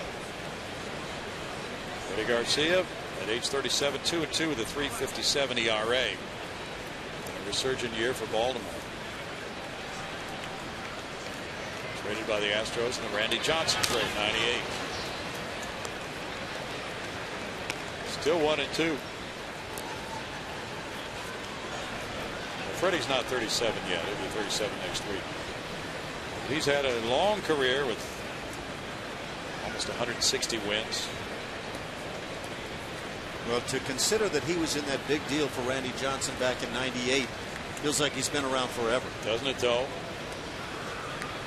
The Astros were still playing in the Astrodome at that time. Randy Johnson was packing it in. He sure was. Electric year that was. High drive headed for the bullpen wall in right center field. Jimmy Paredes settling in, though. And 370 feet away, he takes it in for out number 3. And it's 1 run, 1 hit, 1 error in the middle of the 8th inning. McLeod has led Baltimore to a 3-1 lead.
Orioles on top of the Astros 3-1. Kevin Eschenfelder brings the heat with special guests and in-depth analysis on Sports Talk Live every night at 5 p.m. only on Comcast Sportsnet.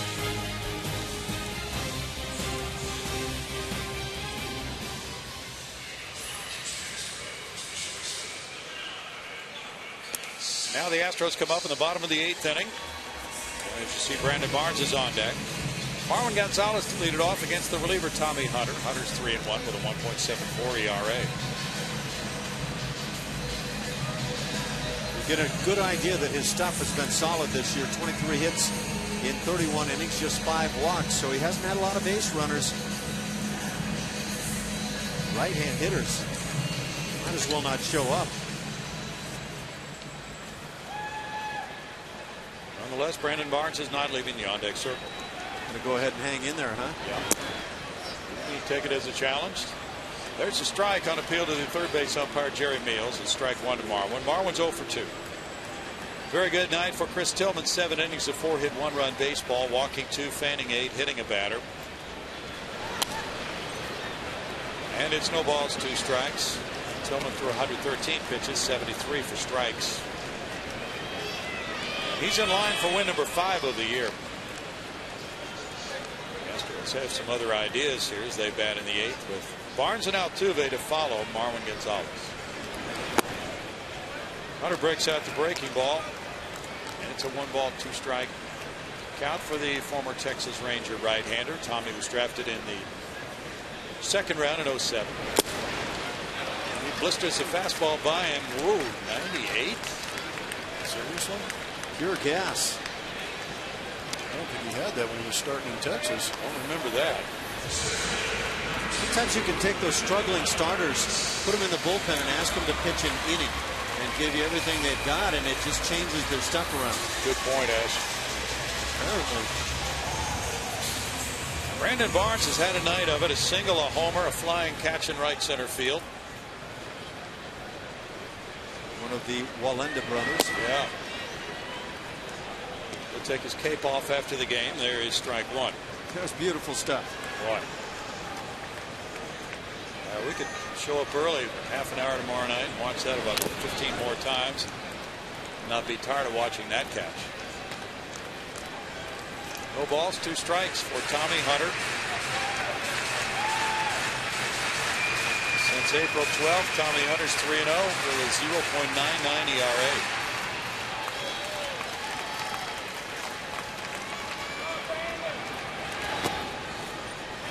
It's 1-2. Tommy is from Tuscaloosa, Alabama. Did you see that? No, what happened? We just saw a 98-mile-an-hour heater. Now we saw a 92-mile-an-hour slider. I think cut. Shades of J.R. Richard.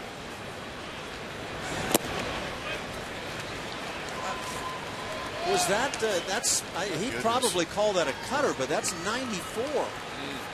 And that's not breaking 2 inches.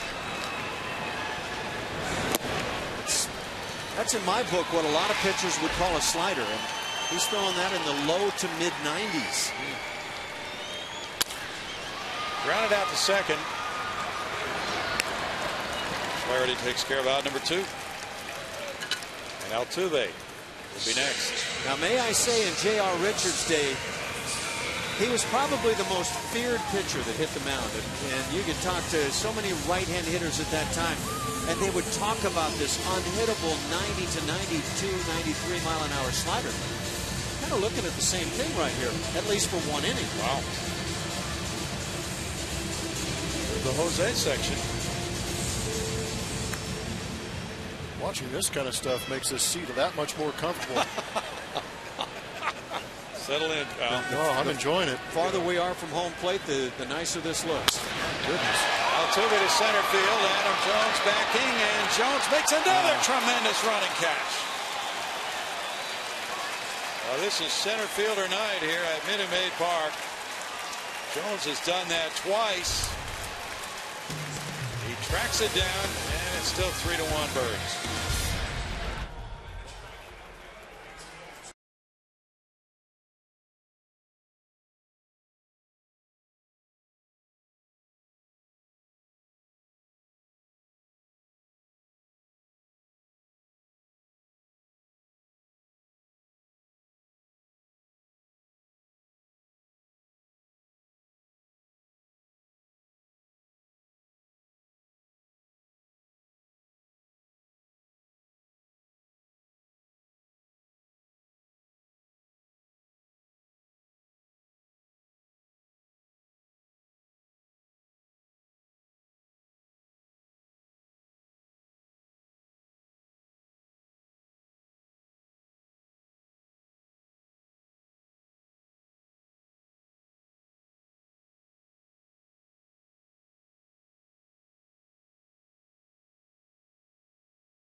To you by Southwest Airlines. Find our fares online only at southwest.com.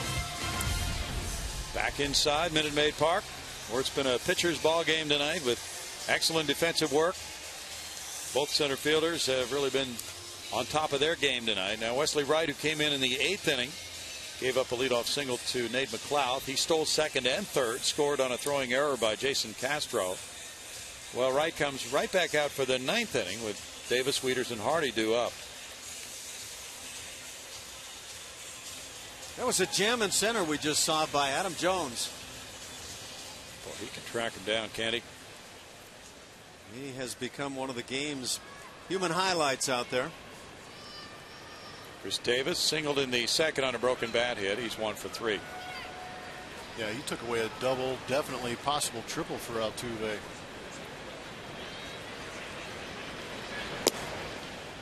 There's strike one as we look back at Jones's jam.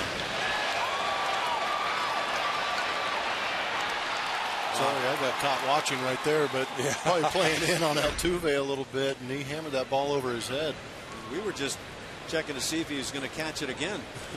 Well, we weren't sure because it was such a good play, but he almost caught the back of that baseball. He had to reach out so far in front of him. possible to do that. They talk about that in football all the time. I don't know. It looked like he was running a fly pattern out there. It sure did.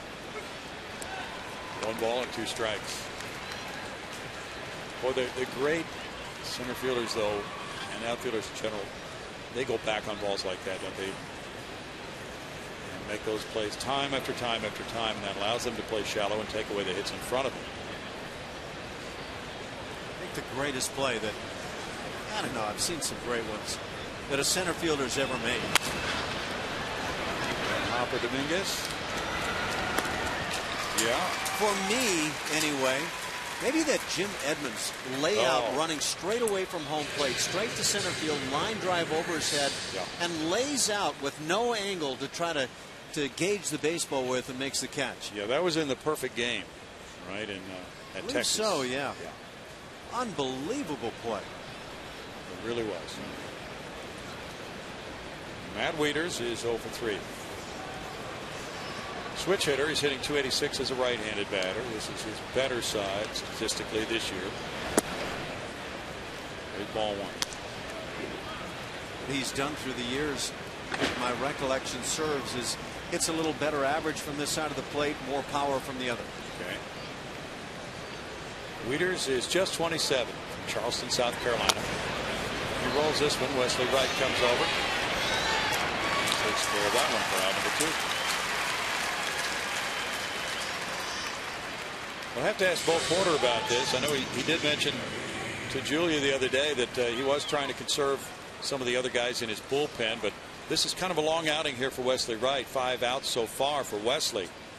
So it seems that he may be trying to limit the appearances and get more out of each appearance. Plummer, what do you think? I think he's got a lot of things going on out there in that bullpen, but fortunately the starting pitching has gone deep into these games and allowed him that when he does bring these guys in, it's more on a limited basis as opposed to early in the season when we saw guys having to come in those 4th innings and throw a good 3 1/3 to get into that back end of the bullpen. Well, Julia is very close to Bo. He demanded that Julia sit next to him on the bench when he did his press conference today. I did. Thank you, Brownie. Hey, we're just trying to keep things going that are working right now. Right now, I am in a rowdy bunch of Houston Fire Department firefighters down here who took the time to come out with us today. You know, Houston's hearts are still hurting after the fire that took the lives of 4 firefighters and injured another one. And I'm with George Saldana, who's going to be my progressive fan of the game. You get this awesome bag. George, what station are you with, and who's all with you today? I'm with Station 51, Houston Fire Department. I have a bunch of my guys from the A, B, C, and D shift out here with me. Some moving moments there before the game, before the first pitch, with the Amazing Grace being played and just the tributes to these firefighters who have passed. What did that mean to you and your firefighter family? Anytime you hear Amazing Grace as a fireman, it's not good. It brings tears to your eyes every time. It's something in remembrance. It's something. It's a last call for some of us firemen. So it's kind of hard. We kind of choke up every time we hear it. You know, it's a tribute that we gave to our 4 line of duty deaths.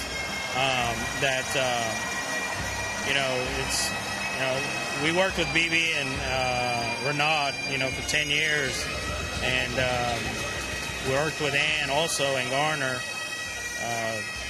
They were rookies, but we still worked with them right down the street at 68s, and we're going to hear it tomorrow, and it's going to be a little bit more heart-wrenching tomorrow. So. Well, thank you so much for taking the time. Sorry for your loss, and enjoy the rest of the game today, George. All right, thank you. All right, guys, back up to you.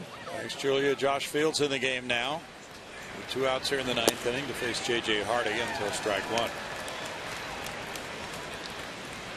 Wesley Wright went 1 2/3. We see Josh Fields in 3 games as a major leaguer. Has an ERA of 0. And he pitched last night, 1/3 of an inning, giving up 1 hit, no runs. Gave up a hit to Mike Trout, but then he got Albert Pujols on that diving catch.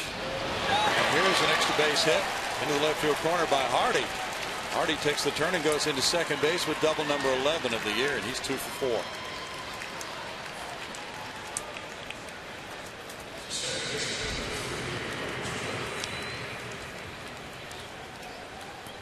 Well, I don't know if Fields comes in the game to face the right-hand hitting J.J. Hardy, or if he just comes in to get a little work tonight and ideally get out with facing just one hitter. But obviously, if it's the latter, it doesn't quite work out that way. And so now he faces the lefty hitting Flaherty. Flaherty's 1 for 3. That was hit number 7 for the Orioles. And strike one for Josh Fields.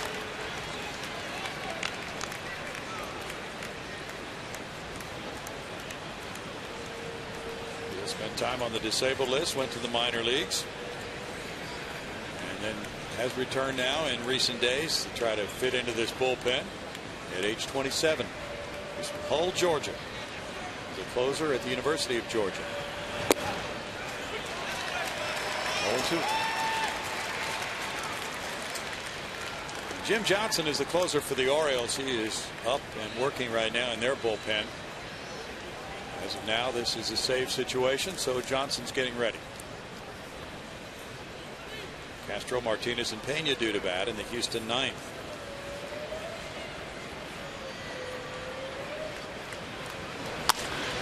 That's into right center field, and that's going to make it 4-1. RBI single for Flaherty. Flaherty 2 for 4 tonight. Picks up his 8th run batted in, and a couple of 2-out hits put together. And the Birds up by 3 now.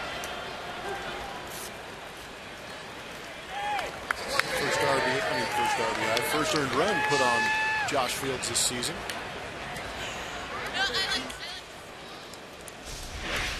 Well, that's a big run for the Orioles in a ball game like this. Anytime you can extend that lead late.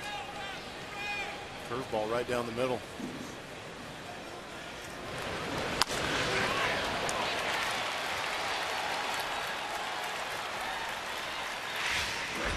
Danny Valencia is the batter. Valencia homered in the 3rd. He's 1 for 3.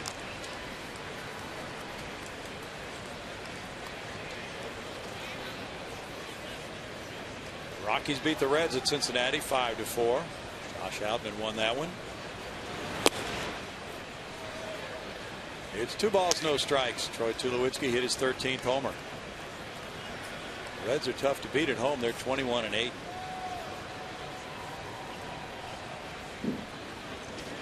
Ian Desmond homered, his 8th of the year, and the Nationals down the Mets in Washington 3-2. Ryan Zimmerman continues to have major throwing difficulties. 2 balls and a strike. The Red Sox pounded the Rangers in Boston 17-5.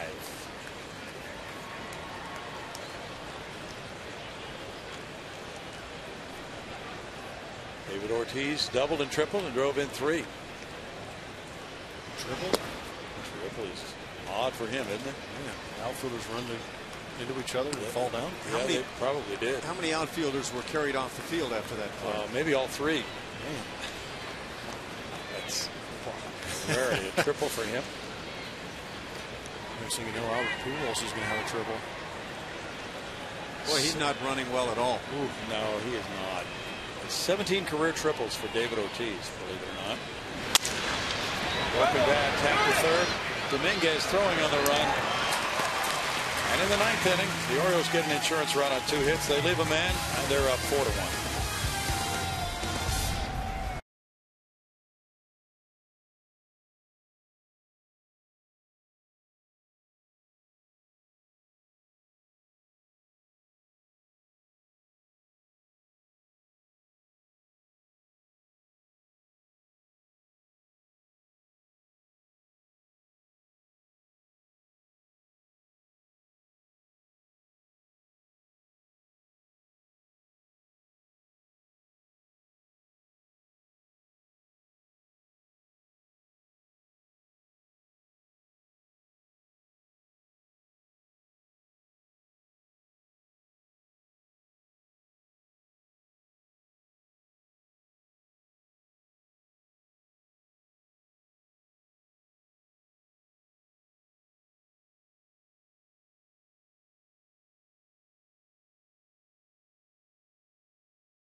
firefighters. So kind of, you know, hit close to home when I heard about what happened. And, you know, it's a tragedy, and you know, we'll do anything we can to honor their memory and you know, help support, you know, those who lost loved ones.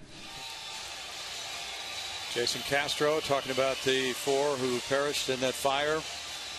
And there will be a memorial service for them tomorrow. Many of the professional athletes in Houston will be attending that at Reliance Stadium. Baltimore 4, Houston 1.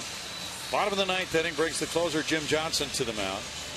And Johnson is 2-5 with a 4.67 ERA with 18 saves in 22 attempts. Last year led the major leagues with 51 saves, 2.49 ERA, and went 2-1 in the process as well. Jim Johnson has had a little bit of a rough go here recently, but he's a tough customer when on his game.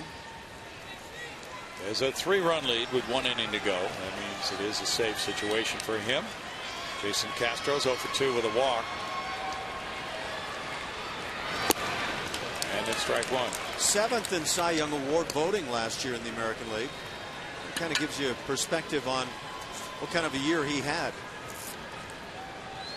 He went through a rough stretch from May 14th through the 26th. They blew 4 of 5 save chances. Well, his ERA took a whipping. He gave up 12 earned runs in 3 innings during that 2-week stretch, but he's bounced back since then.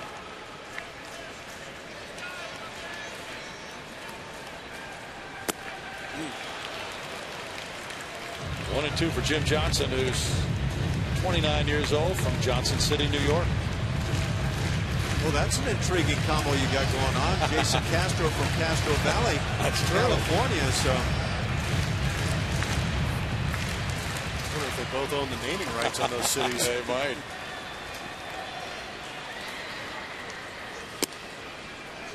Johnson goes to a 2-ball, 2-strike count. J.D. Martinez on deck. Carlos Pena due up 3rd in the inning. Yeah, Johnson gave up 5 runs in a 1/3 of an inning at the hands of the Tampa Bay Rays and 4 against the Blue Jays in 2/3. 3-2 now. Earlier, he had set the club record with 35 consecutive save conversions.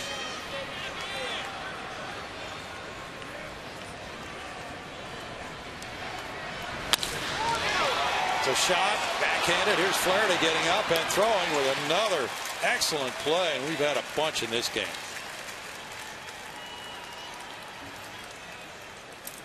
It's another tough break for Jason Castro. Putting the ball on the line. Well, had a chance of getting through, but that first hop jumped up and allowed Flaherty to make a good play on this ball. And there's something how when you get good pitching, you tend to see some outstanding defense, and the tough thing for the Astros is that the gems that have been committed here late in the ball game have gone against Houston. Ball 1 to J.D. He's 0 for 3. Carlos Pena on deck. The Orioles drafted Jim Johnson in 01 with their 5th round pick. 2 balls, no strikes. Well, Thursday's going to be very interesting around here. There's a day game in 110. After the game, you guys will be headed for Kansas City, but a lot of the media people will stay here to take in the draft, and a lot of fans now have been invited to stay and watch it on the big screen here. So there will be plenty of activity, sort of a double-header of a kind in this ballpark on Thursday. And you're providing a little expertise, I understand. Well, no, I'm just going to watch. Okay. A line shot into right field. And the Astros get something started here in the 9th with 1 out on the Martinez single. Hit number 5 for Houston. A bullet to right field of JD's bat. Just a fastball up in the zone, not trying to do too much. Except go with it. He's been really good driving the ball to right field. Yeah.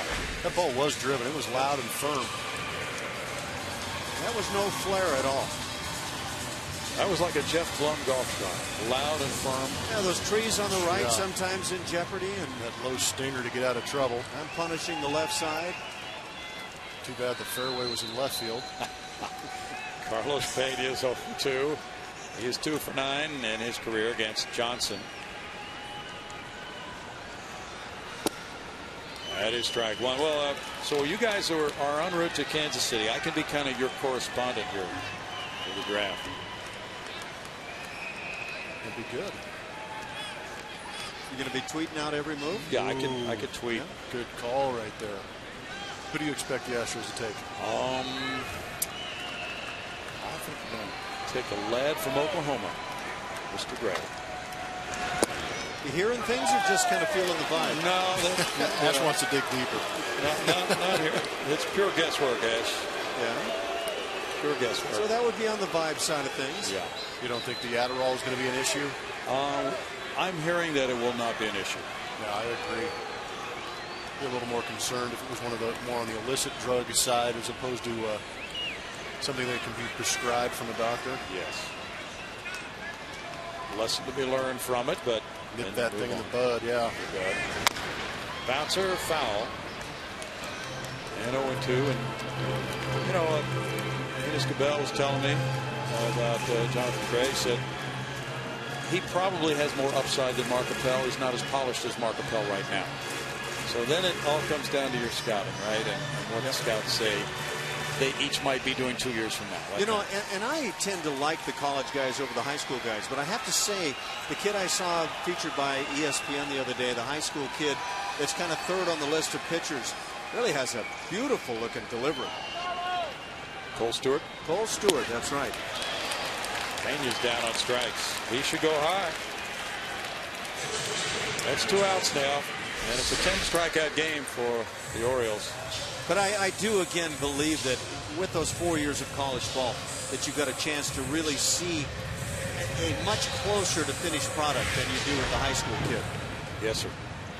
Well, and I'm curious with the situation the Astros are in, needing talent at this level quicker. Yeah. If those college guys are more appealing. I would think so, but I don't think you're going to hear that from them. Of course, that said, Carlos Correa, high school kid last year, and he may not be far away. Good point. Yeah, he's proven himself pretty legit. Some don't think Cole Stewart is that far away. Well, watching that throwing delivery of his, I was immediately struck watching the way he delivered the ball. Well, he's projected by some to go number 4 overall.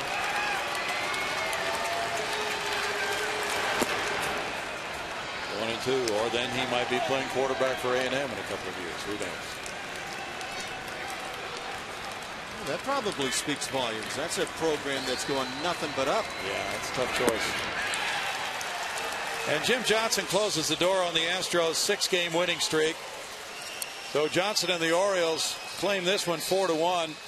That sends them to 33 and 25, while the Astros fall. In a well-pitched game, it goes Baltimore's way, 4-1 tonight.